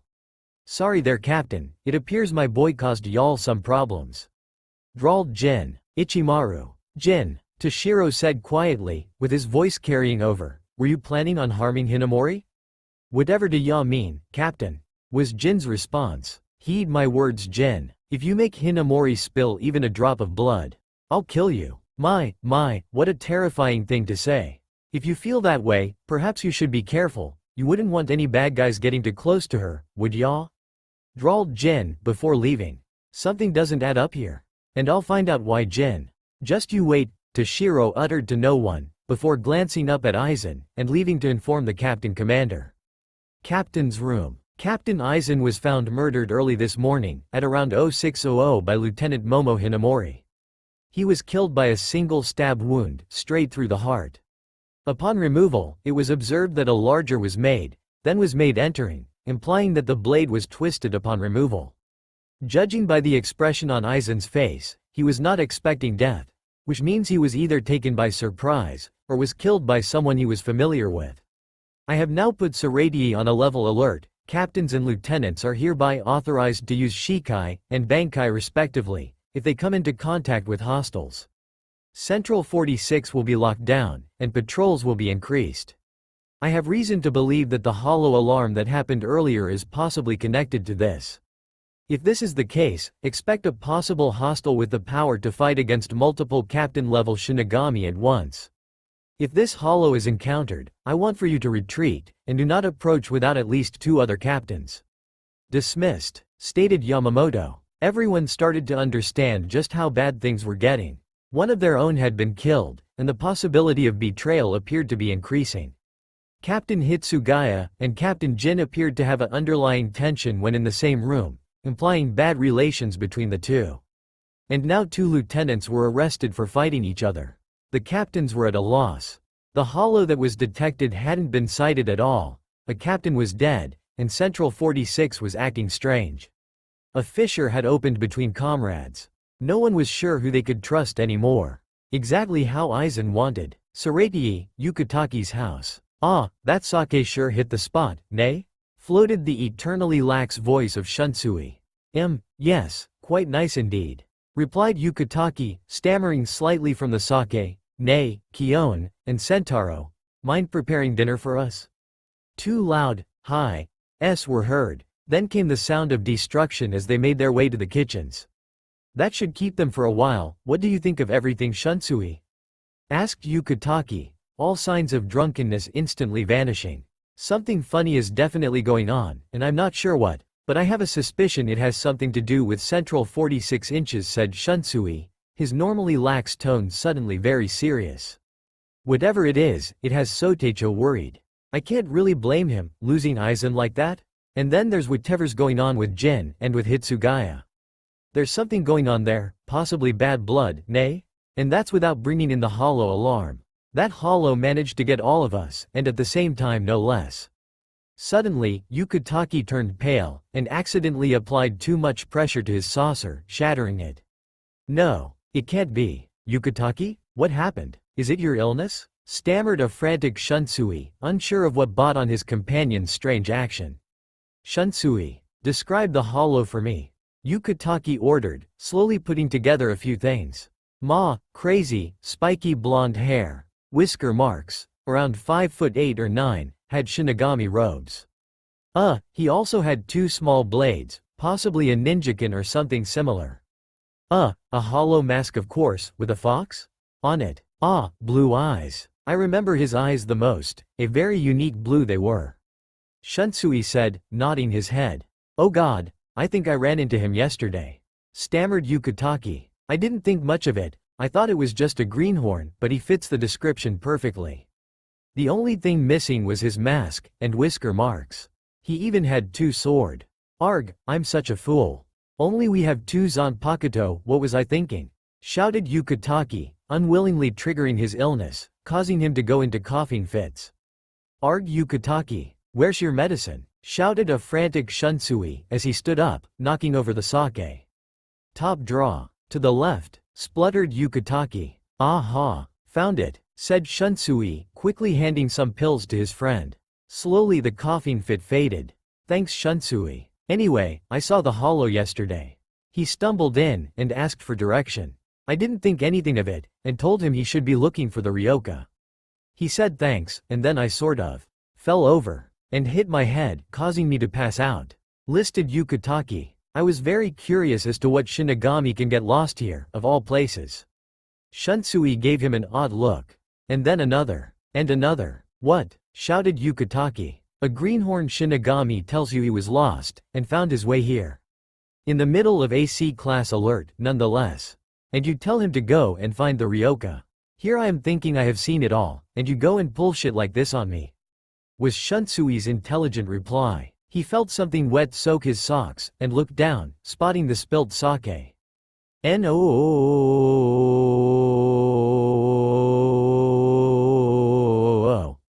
Elsewhere in Saratie, Retsu Unohana was a calm, gentle soul. She very rarely got angry, and loved all of her subordinates like her own children. This imagery had led to her division being called names, mainly weaklings and such. What most people didn't realize was that without the 4th Division, field casualties would jump over 80%. That was how vital it was to Saratie. If asked who was more important, 4th or 11th, the answer was always 4th. Something was on Unohana's mind, however. So many strange things were happening, all at once, and she hadn't felt so out of sorts since the incident 100 years ago, when 6 captains and 3 lieutenants were lost to Soul Society. Now Aizen was apparently murdered, there was suspected hollow involvement, and Yoruichi was back, with some company.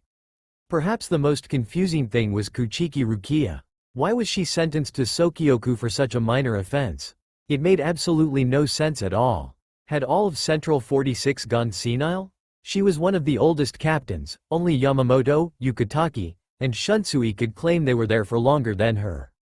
Yet in all her years, not once had she experienced what was going on currently. There was also another issue. Aizen's corpse. She couldn't put her finger on it, but it seemed too perfect. She had a bad feeling about it, and she wasn't sure why. She couldn't provide evidence, but she felt it was a fake. And so, Aizen's little scandal was slowly unraveling. Elsewhere, Captain Taicho, you seem tense. Is something wrong? Asked Marichio Omeda. I can't put my finger on it, but something fishy is going on, was his captain's calm response. It all seems too perfect. Why is everything happening now, after an intrusion? And why was Aizen killed? It makes absolutely no sense. If anyone would have been targeted, it would have been Hitsugaya. The kid's been sniffing around more than even we have. Soi Fan contemplated out loud. Also, there's that issue with the Kuchiki. She is a noble, yet they are having her executed for a minor incursion. Also, using Sokioku is a bit extreme for an unseated Shinigami. It's normally reserved for captain class only. Yes, something else is definitely going on that we aren't aware of, stated Soi Fan. Really? I just thought it was the scumbag Ryoka who killed Aizen, was Omeda's response. Stupid fool. Do you seriously think a mere human could kill a captain? God, I wonder why I even keep you around. Useless slob, replied Soi, booting Omeda through the door. Yoruichi's hideout. What? Was the global response from all in the cave. Even Zangetsu seemed totally out of it. I'm the god of the hollows. Firstborn I think they call me these days, was Naruto's response, totally oblivious to the looks of utter disbelief on everyone's faces. He finally looked around, and noticed everyone totally out of it. Hello? Anyone home? At all? Yoruichi was the first one to react. You are the god of the hollow? She asked sweetly. Yeah, why? Naruto responded. Everyone just burst out laughing. If you listened really closely, even Zangetsu let out a small snicker. Why? You? The god of the hollow? Ha. That's hilarious, sputtered Ichigo, near comatose from laughter. Suddenly, a massive wave of Ryotsu rushed through the cave, suffocating everyone. Even Yoruichi was having trouble breathing, let alone standing. That's 20% of my power, Naruto stated briskly, buffing his nails. Hey, he saw Sasuke doing it, and it looked so cool he just knew he had to. That is 20%? Shouted Ichigo. Yeah, 20% of my first tail, said Naruto. First tail? How many tails do you have? Asked Orihime in a quiet voice. 9, and each tail is roughly 50% stronger than the last one. Oh, and my Resurrection triples that, Naruto said in a bored tone. Everyone fainted. How troublesome, was the blonde's response. 3 days later, Kuchiki Rukia, you are hereby sentenced to death, based on the charge of giving a mortal Shinigami powers. Do you have any last words? Said Yamamoto, in a commanding voice, easily carried above the wind to all in the reception.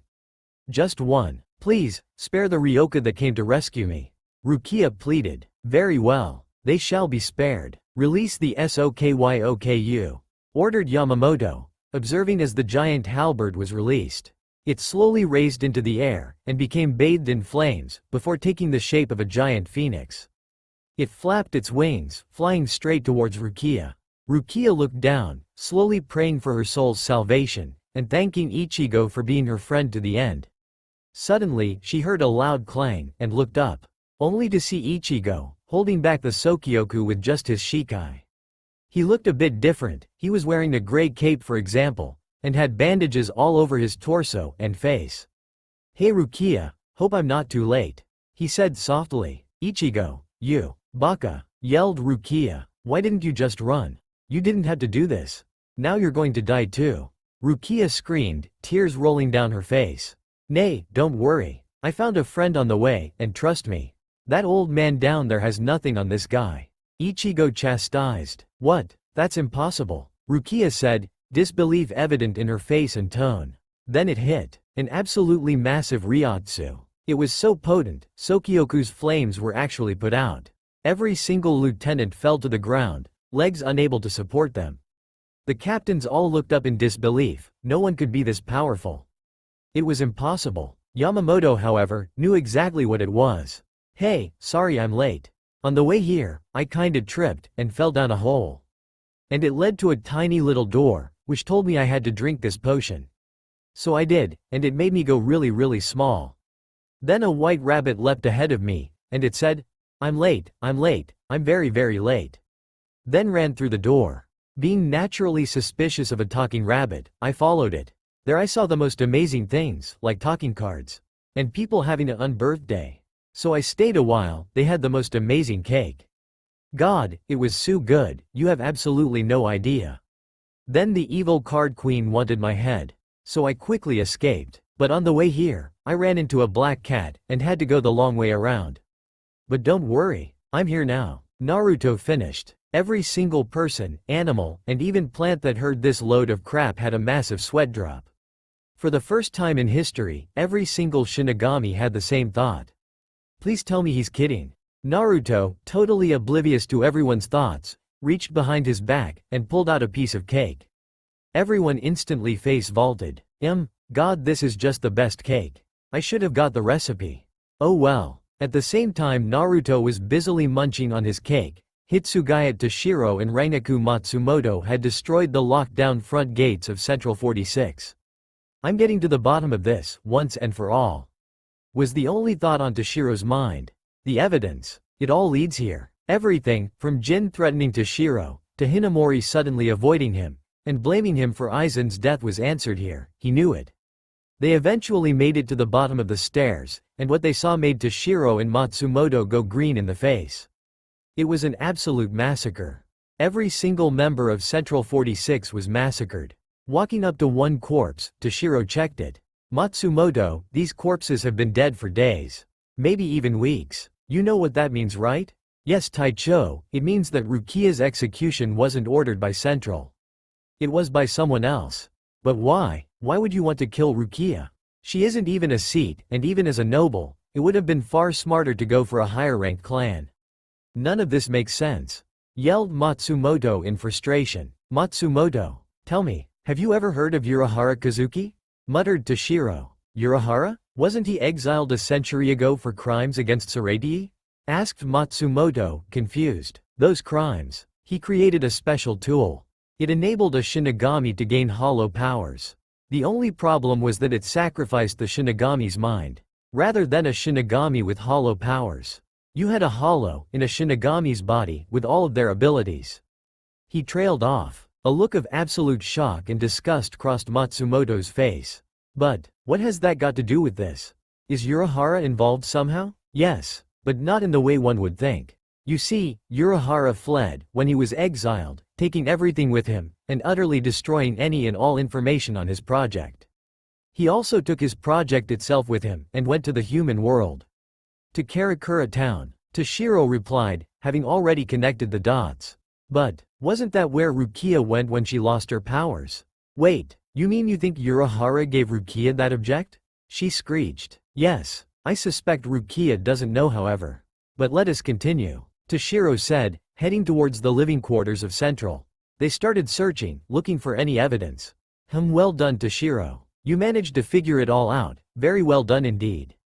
But, alas, you are far too late to change anything.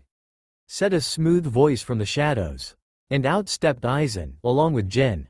A look of utter shock crossed Toshiro's face.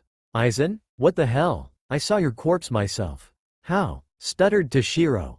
Out of every captain, this was the absolute last one he'd ever suspect of being the traitor. You see, it's actually quite simple. My Shikai is the key to all your questions. Aizen replied, smile firmly set upon his face. Your Shikai? What has a water Zanpakuto got to do with anything? Toshiro asked, confused. Who said that it was water-based? Asked Aizen. Kyoka Suigetsu. Of course. Mirror flower. Each is a mere reflection of the truth. Stated Toshiro. Correct. You see, when I release my Shikai, I control all 5 human senses. Taste, sight, smell, hearing, even touch.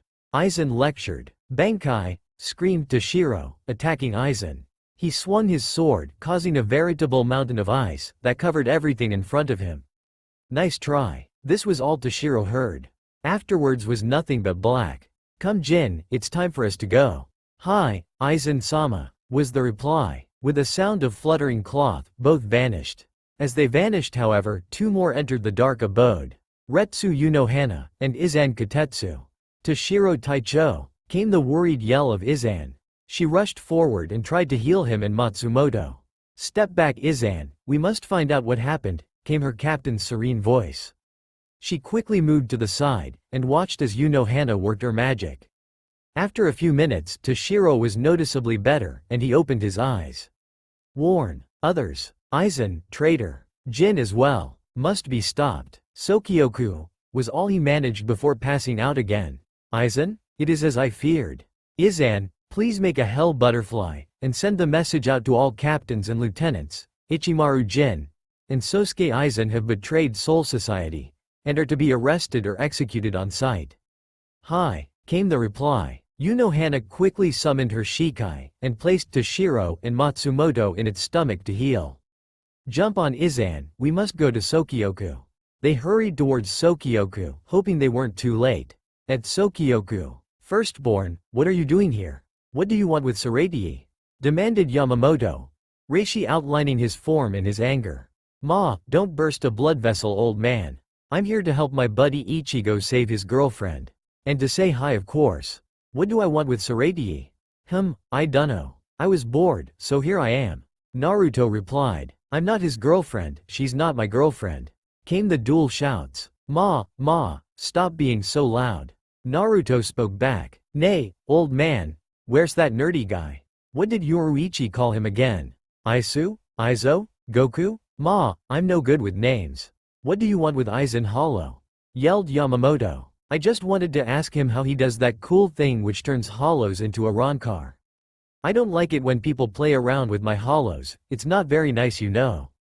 Was Naruto's intelligent reply. A Ronkar? What is that? And when did you meet Aizen? Who said anything about meeting the guy?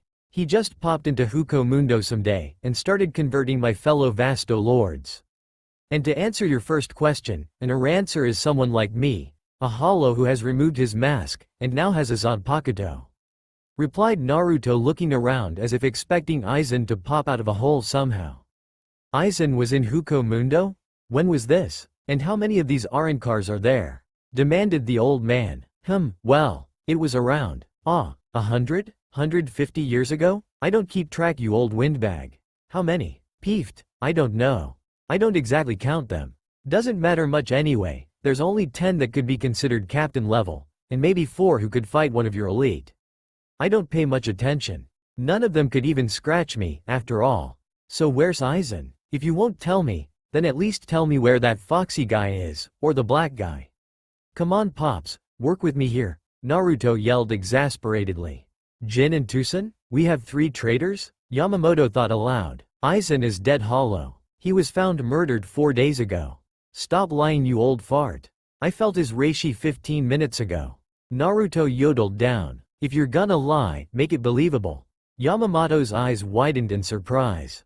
From nowhere, a hell butterfly flew down and delivered the message. Aizen has betrayed us. He is in cahoots with Ichimaru Jin. They attacked Captain Hitsugaya Toshiro and Lieutenant Rangaku Matsumoto. Captain Unohana has declared them as enemies of Soul Society, and they are to be arrested or executed if encountered. Avoidance is strongly advised for any below captain class. If encountered, find your captain and report in. It appears you are correct, Hollow, said the old man blandly. Oi, I have a name you know. Stupid snooty old men, thinking they are superior to everyone. Naruto mumbled, shooting off the occasional insult. The name's Naruto Uzumaki. Don't forget it, or I'll prank you. He shot off in a darker tone. Having already experienced his pranks, Yamamoto decided for the first time in his life to follow a Hollow's advice. Hey, shorty, Naruto said to Rukia, why do you have that fancy cube in you? Everyone looked at Naruto oddly, Rukia foremost among them. What fancy circle thingy? Suddenly Naruto appeared directly in front of her, startling her a bit. "This one," he said, putting his hand through her and pulling out the Hogyoku. "Ooh, shiny," was his so very intelligent response. "The Hogyoku," breathed Yamamoto. "Captains, all engage the hollow. I want that item retrieved now," he roared, drawing his Zanpakuto. "Reduce all creation to ash." Ryujin Jaka. Flames danced up and down his blade as his Haori and Gi both slipped down, revealing a surprisingly toned stomach and pectorals. Then he vanished, reappearing above Naruto while swinging down his blade. In response, Naruto used Sonido, vanishing and reappearing far above in a sound like static. He ripped open a minor garganta and threw the Hogyoku through it. "Fine old man, you want a fight, I'll give you one," yelled Naruto, collecting power and drawing his black blade. "Bañese en su sangre de los enemigos. Zorro del asesino. Bathe in your enemy's blood, killer fox." Red and black flames erupted around Naruto, blinding him to all of those present. Slowly, the flames died away, revealing Naruto's resurrection to the world. 9 vicious blood-red tails came from behind him, with white tips. Currently, 2 of the tails had black tips. He had 2 fangs, running down past his bottom lip. His hands had transformed. Instead of fingernails, he had sharp, pitch-black claws on each hand. His mask now covered his face, and the fox on it was now snarling, rather than just lounging. His feet were similar to his hands, and had claws rather than toenails. He had black armor covering his chest, in the ancient garb worn by Uchiha Madara and Hashirama Senju, back in the days of the elemental countries. It was topped off by a cruel-looking serrated blade, which might had once been a katana. The black was pitch black, with a snarling, pale red fox upon it. The most horrific change, however, was his eyes. No longer cerulean blue, they were now blood red, with a slit running down in place of pupils. His reishi had also changed. While before it was heavy, a harsh consistency like concrete, now it was different. It had become horrifying. Just the mere thought of it brought shivers down everyone's spines. It felt malicious and bloodthirsty. They couldn't believe how amazing evil his reishi felt. It was as if the Kyuubi itself was there, in its towering glory. Everyone was too shocked to move. Ichigo couldn't believe this thing was the stupid boy from before. The old man felt something he hadn't felt in well over 1800 years. Fear. The captains below were stricken. This was that innocent hollow who enjoyed pranks? This was no hollow. This was far worse. This was a demon. Yukitake and Shunsui shook it off first. The both drew their blade, or blades in Shunsui's case, and yelled out their shikai. "All waves, rise now and become my shield, lightning, strike now and become my blade, Sogyo no Katowari," roared Yukitake, as his single blade shifted into 2 blades, connected by a thin chain. "Flower wind rage and flower god roar, heavenly wind rage and heavenly demon sneer, Kaden Kyokotsu," roared Shunsui, as his daisho pair, Itachi and Wakazashi, transformed into 2 curved scimitars, with red tassels on the pommel. Well, it appears I am outnumbered. Or am I?" said Naruto, his eerily deep, rumbling voice echoing across the landscape. "Here Shinigami, play with my friend for a while. Hagelos decoramiento, Kyuubi. Make them bleed, Ninetails." An enormous amount of reishi poured out of Naruto and into his blade. Only Yamamoto noticed his 3rd, 4th, and 5th tail turn from black to white. Suddenly, Naruto's blade erupted a crimson-red light, which poured down beneath him. From the light emerged a horrifying visage, the Kyuubi itself. If what the Shinigami felt before was fear, what they felt now was mind-numbing death. The aura the Kyuubi was giving out was so horrifying, even the earth itself sounded like it was moaning in deference. The almighty Kyuubi, Lord of Demons, walked again, 5,000 years after he was sealed. Even today in Japan, people had learned to respect the kitsune. Nothing could have prepared the Shinigami for seeing the Lord of them. The Kyuubi was fear incarnate. That terrifying grin, mocking them for trying to prolong their insignificant lives. The red fur, stained it seemed with the life-giving liquid of millions. The massive claws, each the size of a large man. But the worst thing of all were those eyes. Utter malice glittered in them, regarding each of them as little more than prey. They were totally unprepared for it. The dominant species, death gods. They lived to hunt down and destroy hollows. What can they do against something that lived to hunt down and destroy them? These morbid thoughts filled each of their minds. The beast towered over them, as big as a 50-story building. So, the beast said, "Who's first?" It stated, breaking out into a huge mocking grin, each of its teeth as big as those trying to defeat it. "What on earth is this thing?" yelled out Soy Fan, utter disbelief something like this could ever exist. "That, my dear captain, is the Kyuubi no Kitsune. The nine-tailed fox, whose tails could level mountains, create tsunamis, and level villages. This thing had been sealed inside of me since I was born, over 5,000 years ago. We are both relics of a long-gone age, the age of the shinobi, when 9 great beasts rampaged the land. Shukaku, the one-tailed tanuki, Nibi no Nekomata, the two-tailed cat, Shibi no Sanbi, the three-tailed turtle, Yanbi no Saru, the four-tailed monkey, Gobi no Urukama, the five-tailed dolphin horse, Rokubi no Namakuji, the six-tailed slug, Nanabi no Kabutomushi, the seven-tailed horned beetle, the Hachibi no Kyogyu, the eight-tailed giant fox. And finally, the last of the 9 great beasts. The 9-tailed fox, Kyuubi no Kitsune, stronger than all of the other 8 combined. Each of the others had total mastery over their element, yet the Kyuubi was different. The only element it commanded was the element of chaos. It was a walking natural disaster.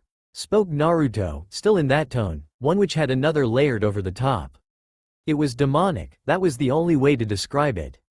5,000 years old? Wow, you're even older than Yamamoto Jiji, said Shunsui, with a wide grin on his face.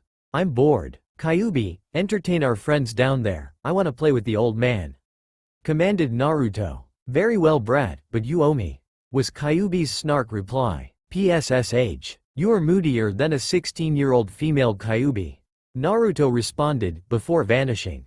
Yamamoto's eyes widened, before he quickly spun around, placing his blade in front of him, saving him from being eviscerated by Naruto's blade. Not bad Oyajiji, but let's see how long you can keep up in your old age, shall we? Naruto said, before vanishing again. Yet again he was blocked by the old man. Then the old man went on the offensive. Even at 5 tails, he was still managing to keep up with Naruto. Naruto was grinning like a madman. He hadn't had a fight like this since he was still alive. Again and again their blades clashed, flames, versus the will of fire. The old man suddenly jumped back. Kido number 88, Harayugeki Zokushin Tenreiho. A giant blast of electricity, easily 5 meters side to side, rushed towards Naruto. Kakuheki, an invisible wall of air appeared in front of Naruto, completely absorbing the Kido spell. Yamamoto was totally flabbergasted. He managed to block a Kido spell of that level with just a single word? What was this thing? Sorry, I didn't realize we had moved on to explosives. Allow me, was all Naruto stated, before holding out his hand. Shaningu. Akari. A large amount of reishi was pushed into Naruto's palm, slowly forming into a strange, dagger-like object.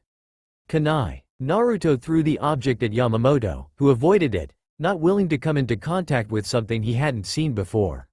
He watched it hit the ground near the edge of the hill, and the resulting explosion ripped a massive chunk out of it. He heard a whistling noise behind him, and shunpoed out of the way. Lucky he did, as another one of these, kunai, went whistling right past where he was, before colliding with Sokioku's stand, demolishing the top of it. It was lucky indeed that Ichigo moved Kuchiki out of the road when the fight had started, or she'd be a pink mist right about now. Ma, it's not as fun when you keep dodging. Let's see if you can dodge all of these. Shaningu Akari. Shuriken. This time it formed a heap of throwing star-shaped objects, which he started rapidly pegging at Yamamoto. Even with his mastery of Shunpo, Yamamoto was hard-pressed to dodge all of them. Then Naruto uttered a few words which struck a bit of fear into Yamamoto. Cage Shuriken no Jutsu. Instantly, the 5 shuriken he threw became 100.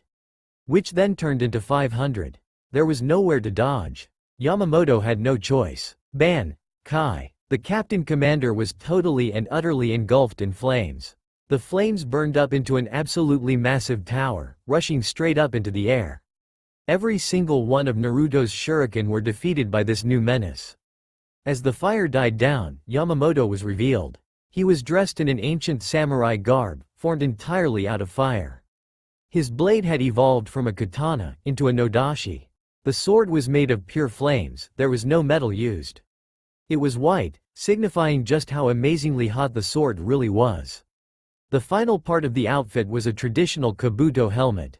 Naruto was almost salivating in joy. Finally, a challenge. He may even have to go up to his seventh tail. Naruto was knocked out of his thoughts when Yamamoto suddenly appeared slightly in front of him, nodashi held with both hands, and being swung down with all of his strength.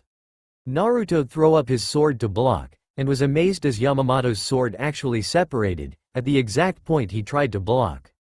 The sword instantly reattached, and continued unblocked towards its target. Now normally after suffering a sword wound, one would bleed. Naruto never got the chance. The blade was so hot, it actually cauterized his flesh, as soon as it touched it. Rather than be cut by the weapon, his skin and flesh was actually melted, straight to the bone. The nodashi burned a clear, and very deep line, straight across from his left shoulder, down to his right thigh. Yamamoto bowed, and turned to walk away. "Where do you think you're going, old man?" came the demon's voice, sounding even more crazed than before. Yamamoto spun around, and stared in shock. Naruto's body was literally healing in front of his eyes. "Perhaps I should have mentioned this earlier. I can heal almost any wound. Nice perk to having a demon sealed into you, ain't it?" "Very little can actually kill me," Naruto slurred out, grinning like a madman. Yamamoto quickly recovered from his shock, and went back onto the offensive. He shunpoed behind Naruto, and slashed at his back. At the last second, Naruto vanished in a cloud of static, reappearing behind the old man, sword swinging. The old man wasn't prepared for this, and suffered for it with a particularly bad cut on his back. Because of the serrated blade, his cut was horrific to see. Even with flames far hotter than anything short of Amaterasu, the blade still managed to get past his fire armor. Never before had a weapon been able to pierce it. Even with his back horrifically damaged, the old man let out a barking laugh. "Ah, it feels good to let loose. I haven't had a fight like this.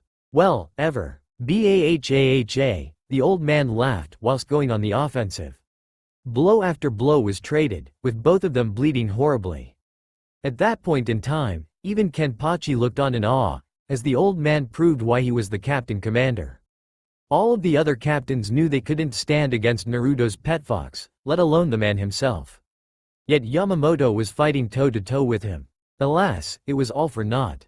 You see, while Naruto was using 5 tails of his released form, he has to release them in his normal form first, before his resurrection, in order to actually access all of his power. He had only unlocked 3 tails of his power, which was a mere 15% of his total strength normally. In this form, he was fighting at only 45% of his unreleased state. Not that he minded, he would sooner enjoy the thrill of the fight, instead of it being over instantly. However, Naruto quickly realized one little problem. Aizen had arrived, and he wasn't alone. Kyuubi versus Shunsui and Yukitake. "So, mortals, are you going to sit and gawk? Or are you going to actually do something?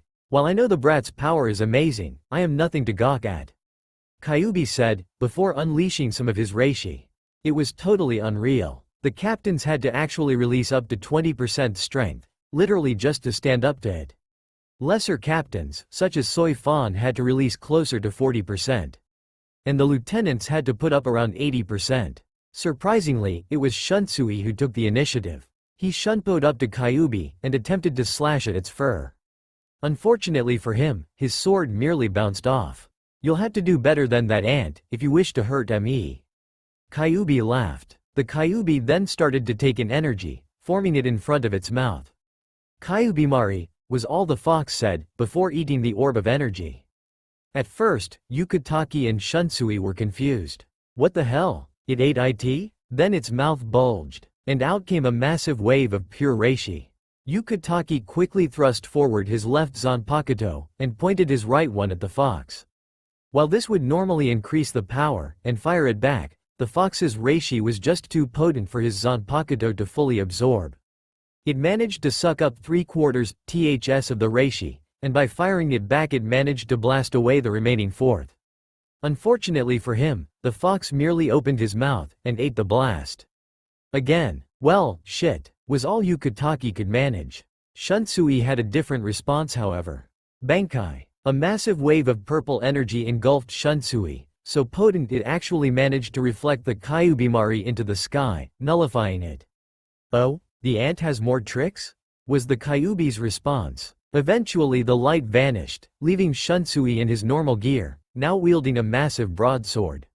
He abhorred his bankai, it just screamed. Effort. And Shunsui hated effort, although he had to admit it was quite powerful. The blade itself flowed and ebbed. Just like water, flowing and changing with the moon. Poetic, really. If you ignore the disgusting effort required to toss it around, it was a masterpiece. Gentle and placid when relaxing, and ferocious and eroding when angered. It also linked perfectly with Yukitake's bankai, if only the lazy bum would hurry it up. Bankai. Ah, that a boy. Yukitake's bankai was totally different. Rather than form a large, clunky sword like Shunsui, he instead formed a long, thin blade, imbued with a lightning-type reishi. Unlike Shunsui's blade, it was built for fast, debilitating blows, rather than heavy, erosive ones. There was a unique quality to the two however, they were like their masters. Complete opposites, yet perfect partners. Shunsui attacked the fox, using a blast of reishi to soak it with his special reishi-soaked water. Following Shunsui's attack, Yukitake struck quickly and powerfully, his blade's lightning reishi joining with Shunsui's attack, together utterly destroying the fox's nerve system. Or at least, that is what it was supposed to do. Interesting, together, you are far more potent than you are apart. However, you cannot defeat me like that. I am the Lord of Demons. My healing abilities are second to none. It takes me a mere second to heal the damage inflicted to me with that attack. You need to be far more potent than that to dismiss me. Roared the fox. Shunsui, we have to use that. I agree Yukitake. Let's get it rolling, replied Shunsui. Shunsui leapt up to the fox, forcing all of his remaining reishi into his blade, and swinging. His swing released several huge pillars of water, which hit the fox head-on, lifting it up and binding it. Spheres of water held its arms, legs and even tails, totally disabling the fox. The final sphere attached to the fox's head, raising the fox into a crucifixion-like position. Its arms were held outwards, almost like he was star jumping. Its legs and tails held straight down, just above the ground. Its head was forced to look up, witnessing the growing storm clouds. Together, Shunsui and Yukitake roared, Harasuke. A giant pillar of lightning came down from the heavens themselves, and with an absolutely massive explosion, utterly obliterated the fox's summoned form. The lightning was so potent, it instantly cooked the fox, obliterating all of its nerves, frying its muscles, and burning its bones. Nothing could have survived it. Utterly spent, both captains released their bankai and sat down. Ma, Yukitake, you wouldn't happen to have some sake, would you? Shunsui panted, totally wiped from that attack. I can dream, my friend, was Yukitake's reply, just as exhausted. The two companions both lay back, entrusting everything to Yamamoto. With Naruto and Yamamoto. Impressive, your two disciples truly are impressive, Yamamoto. They managed to defeat the Kyubi, even if he was only at 15% of his potential power. Naruto stated calmly. Yamamoto's eyes widened considerably. That was only 15%? Then that means, you're holding out on me, aren't you, Naruto? The old man said, chuckling. Of course, not even you could last more than 5 seconds against my full power. Even if you have unlocked your third release. I was not the only one holding back, nay? Naruto replied smartly, releasing his resurrection. Don't worry, old man, I won't tell. But I believe we have something more pressing to attend to. Namely your traitorous captains, Naruto said, pointing his thumb towards the ground. There was Aizen, Jin and Tusen, looks of surprise on two of their faces. Of course, Aizen still had that stupid smile on his face. Yo, Aizen. Why are you so late? Naruto said. Sorry about that. A little dragon delayed me slightly. Aizen replied, smooth as ever. May I inquire as to why you are here, firstborn-san? Surely this can't have been coincidence. Of course not, Aizen Teme. I was here to play around with a little orb. Perhaps you know of it? Hogyoku. Interesting little toy that one. Naruto said, smirking as he saw Aizen's face cloud over for a second. Interesting indeed, Naruto-san. What exactly happened to it, if I may be so bold? Well, you see, I had to take it home, but on the way I encountered a little black cat. You know how unlucky it is crossing their path, so I took a longer route to my house. On the way though, you simply won't believe it. I got abducted by aliens. They seemed to think I was their god or some such rubbish. After bludgeoning for a bit, and of course eating some cake, I left my worshippers to come back here. But imagine my surprise. Somehow I forgot to bring back the Hogyoku. I'm afraid you'll have to fly to planet Omicron Persei 8, and ask them for it. Naruto explained, while helping himself to some cake he managed to procure out of nowhere. This was the first time in history that Sosuke Aizen, master manipulator, ever cracked. Go, hash, hash. Yourself you, hash, hash. Piece of, hash, hash. Hash, hash. I swear to, hash, hash hash. God I will, hash, hash. Hunt you the, hash, hash. Down, cut off your, hash, hash. And feed it to your, hash, hash. Basically this. Repeated. A lot. Yo, old man. I think I've actually learned some new words from that. How about you? Naruto whispered conspiratorially, only to see Yamamoto with a small notepad out, taking down notes. Huh? You say something? Naruto couldn't believe it. Another had taken up Kakashi-sensei's teachings. With anime-styled tears pouring down his cheeks, Naruto hugged the old man, ranting about the power of youth, or some such garbage. Eventually, Aizen recovered. Well, I suppose our time is up. Such a shame we didn't get to talk more, Naruto-kun. Aizen simpered, launching Aizen into yet another 30-minute tirade. Actually, where are the Mainos? They should have picked me up by now. Oh, and Aizen, I hope you aren't relying on a hollow to get you out of here. No hollow would dare defile me with its presence. Just thought you should know, before the old man absolutely curb stomps you. Naruto said conversationally. Sigh, was all Aizen could respond. Luckily, he had a backup plan. Taripo too, Weku Mundo, Aizen muttered, irritated his plans had been set back so far. As he stepped into the portal, he removed his glasses and slicked back his hair. I'll be seeing you all very soon, Aizen stated, before walking into the portal. I always knew he was gay, was Naruto's intelligent response. Well, that was fun. Naruto stated loudly. Now what? Now what indeed, hollow? Said the old man, you have a lot to answer, Naruto. Naruto was a bit surprised. The old man actually referred to him by name. Ma, it's all so troublesome. Why did you come here, Naruto? What do you know about Hogyoku? Why is it that you are so powerful? How is it you have Shinigami powers, and before Aizen or Urahara even suggested hollowification? And why are you so open? I came here to play a few pranks, as usual. I know about Hogyoku because, well, you see, I was on the path of life, and it led me to a strange guy. He had the weirdest hat, stripy, and looked like a bucket. Anyway, he looked totally shocked to see me, dragged me inside, and gave me cake. Then he told me about an invention of his, that he had created, not realizing what he was getting into.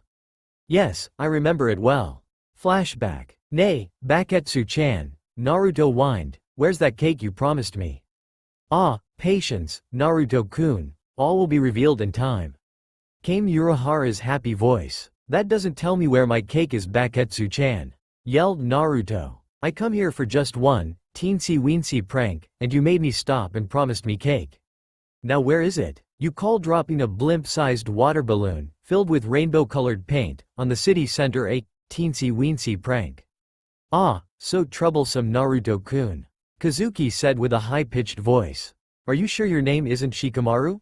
Naruto responded. Yes, Naruto-kun. Anyway, I have a little favor to ask you, said Kazuki smoothly. You see, I have a little toy I made, and it sort of went out of control. Now, I know who you are, thanks to a few of my friends, Mr. Firstborn. I need you to help me out with this. You see, I originally created the Hogyoku to transcend the boundaries, allowing Shinigami to transcend their limits, and literally gain limitless potential. After studying hollows, I realized they were the single most amazing creature ever created. They literally had no boundary. Their entire lifespan was spent evolving. By devouring one another, they could transcend themselves and grow limitlessly. I attempted to harness this power. But it was for naught. Rather than create evolution, I created only death. The Hogyoku was too potent. Instead of giving a Shinigami hollow powers, it unlocked something buried inside every Shinigami, something that should have never been uncovered. It unlocked their inner hollow. Every hollow has an inner soul, same as the Shinigami used. In order to unlock it, however, they need to be able to commune with their soul. However, hollow are not made of just one soul. All hollow evolve by absorbing and containing the souls of other hollow.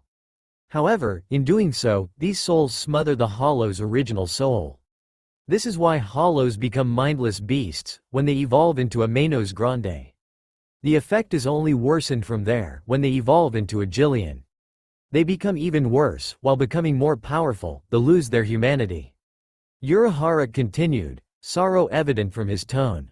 Finally, if they manage to retain enough of their humanity, they can evolve further, be devouring more souls. Into Ijukas. Ijukas is the second last step in their evolution. It is strange, however. As the transformation from a Jillian to a Ijukas occurs, each of the souls battle each other for superiority. The winner becomes the host of the form. If the original soul manages to defeat the others, and its soul still has some parts untainted, then it unlocks the final transformation. That of a Vasto Lord. There have been 5 Vasto Lord level hollow in history, a damning statement on how hard it is to retain one's humanity and purity, even through all of the pain and suffering caused whilst evolving. A Vasto Lord has the potential to become a true Arrancar. The only way for this to happen, however, is if their soul becomes entirely pure. Such as that of a Shinigami. Or the exact opposite, if their soul becomes completely and irreversibly tainted, so black that no light will ever touch it again. Either of these methods can make a Vasto Lord into a Arrancar. Lectured Kazuki. Yet, in all of history, you are the only Arrancar in history that has ever managed to become an Arrancar using the original method. Whilst there have been Arrancar after you, they have all been created in different ways. Using Aizen's amazingly tainted soul in order to totally and irreversibly taint the hollow's soul. In doing so, he also implants a shard, would be the best description, of his own soul inside of them. This shard ensures that the Arrancar cannot disobey a direct order from Aizen, and I highly doubt any Arrancar have been informed of its existence. I doubt he has even used it himself. Continued Kazuki. Basically, Naruto, you are the Arrancar, as decided by the fates. You, and only you, have ever met the full requirements to become a pure Arrancar. I'm still confused as to how this came to be, so I would like, as part of the favor, for you to explain how you unlocked your powers. Trailed off Kazuki, looking at Naruto expectantly. Naruto's normally carefree expression was gone. It was replaced with a mask of utmost seriousness. Kazuki, what I am about to tell you, has been lost to history for over 4,800 years. 5,000 years ago, when I was still alive. He was cut off here from a small gasp from Kazuki. There were 9 great demons. Each demon had a certain amount of tails, to denote its strength, and also its role. From the one-tailed Tanuki, all the way up to the 9-tailed fox, these demons roamed the land, called then the elemental countries.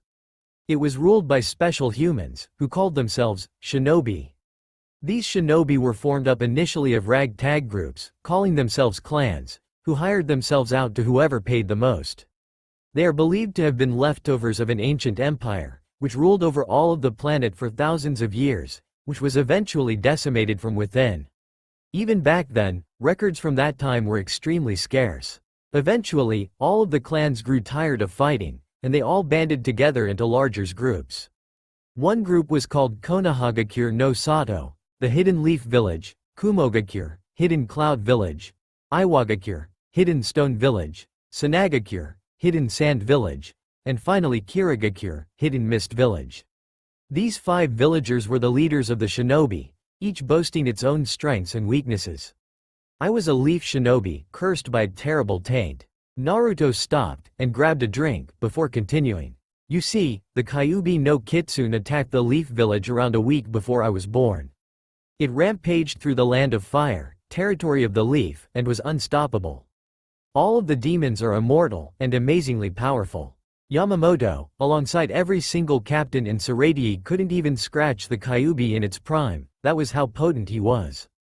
His very presence caused massive fatalities in the old and young, his malicious yokai so bad that if you came into contact with it, it would burn you alive. The only way to defeat the monster was to use a seal, an advanced form of ninjutsu, similar to Kido, employed by shinobi. Using the Shiki Fuin, my own father, the fourth leader of the Leaf Village, sealed the Kyuubi no yokai inside of me. In doing he unwittingly created the first hollow. Naruto said. You see, Kyuubi had never been sealed before. No seal before my father's had the power required to actually prevent Kyuubi from eroding it. My father managed it by calling upon the death god. Not a Shinigami, but the real death god. It gave the seal the power required to keep Kyuubi at bay. Anyway, once I died, instead of doing like most Junchuriki, the names for people holding demons, my seal held. Instead of it allowing Kyuubi to overpower my spiritual self, it instead allowed me to survive as a plus. You see, Jinchuriki are unique, in that the demon inside of us grants us spiritual awareness. Demons are not like humans, rather they are like nature incarnate. Because of this spiritual awareness, when we die we form plus. When I died, the shock from my chakra, and Kyuubi's yokai being transformed into reishi caused a massive backlash. This destroyed my first and only love. The self-disgust and hatred of myself is what caused my hollowification. I became the world's first true hollow. But, as you have probably already surmised, my soul was still pure. Self-hate isn't a sin, and because of such, I managed to keep my soul's purity. Naruto said, flickers of emotion passing his subdued face. Then, something else happened. Because of the massive influx of reishi I gained from Kyuubi, I skipped every step of evolution a normal hollow would go through.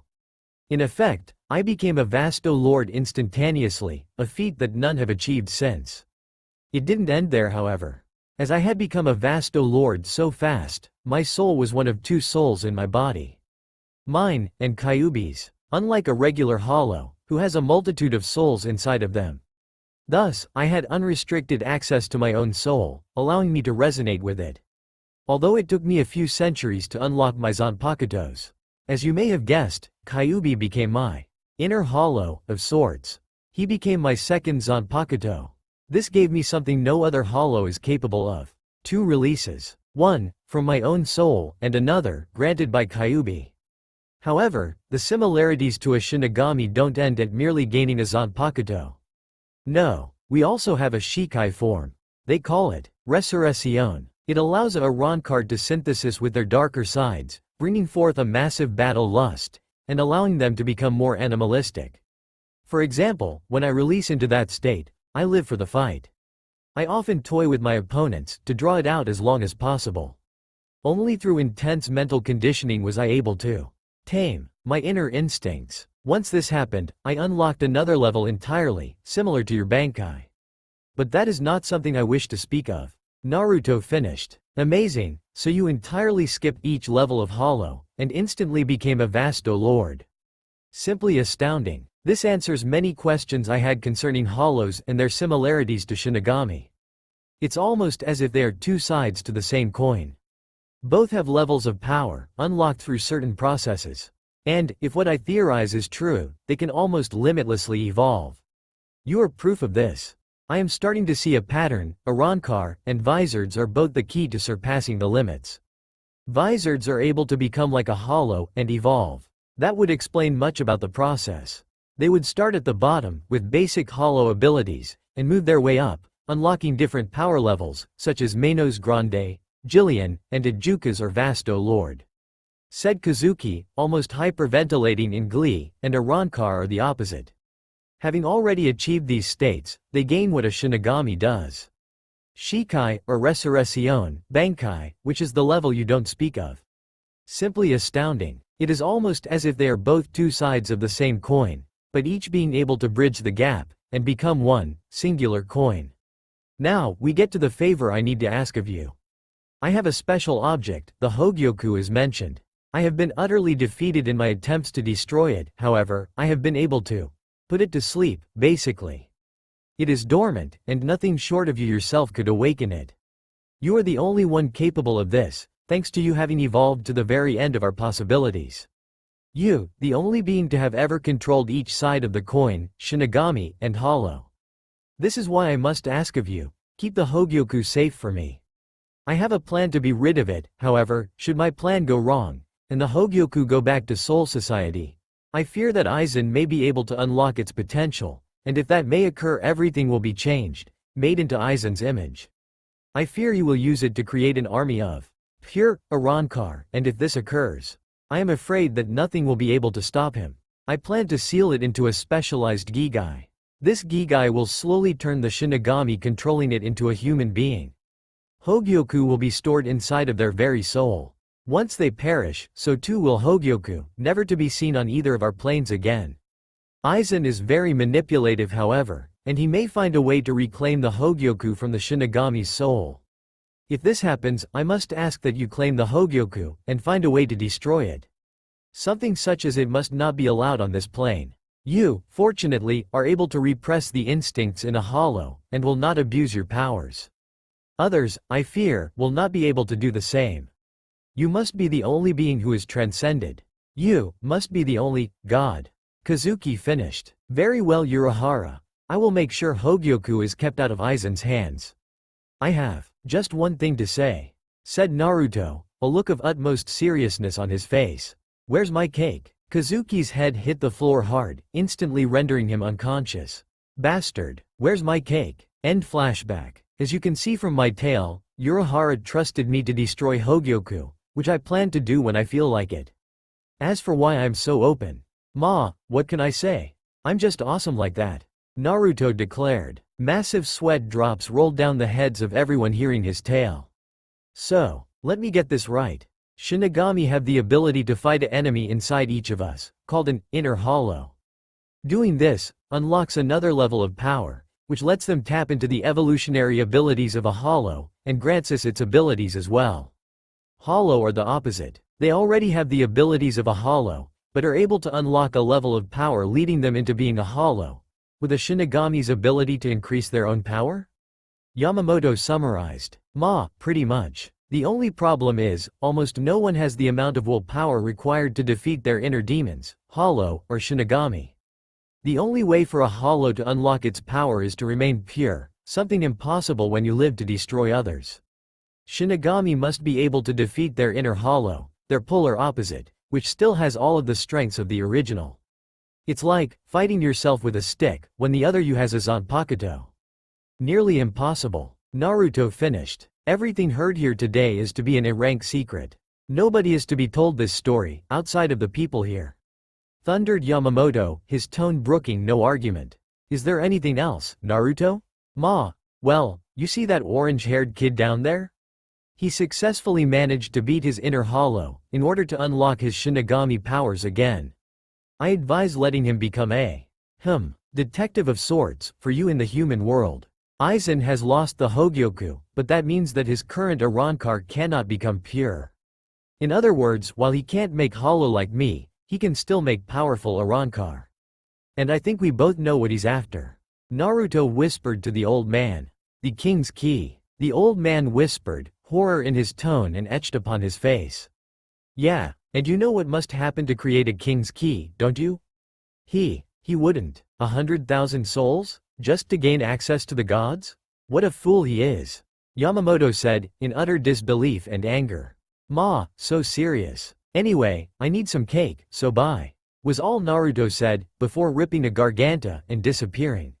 So troublesome. Yamamoto muttered. All captains, be in the meeting hall in 10 minutes. Thundered Yamamoto. But Sotecho, what of the Ryoka? Asked Soi Fan. Bring them too, roared Yamamoto, before vanishing with a shunpo. Suddenly Yoruichi appeared, followed by Ganju, and the rest of Ichigo's friends. Did we miss anything? Yoruichi asked. Soi Fan stood there in shock. Her mentor, friend, her life, who had mercilessly betrayed her was here. Right in front of her. She did the first thing that came to mind. She attacked. Quickly ripping her Zanpakuto out of its sheath, she leapt at Yoruichi, determined to make her feel the pain that she herself had felt. Yoruichi looked up in shock, quickly sidestepping the wild thrust.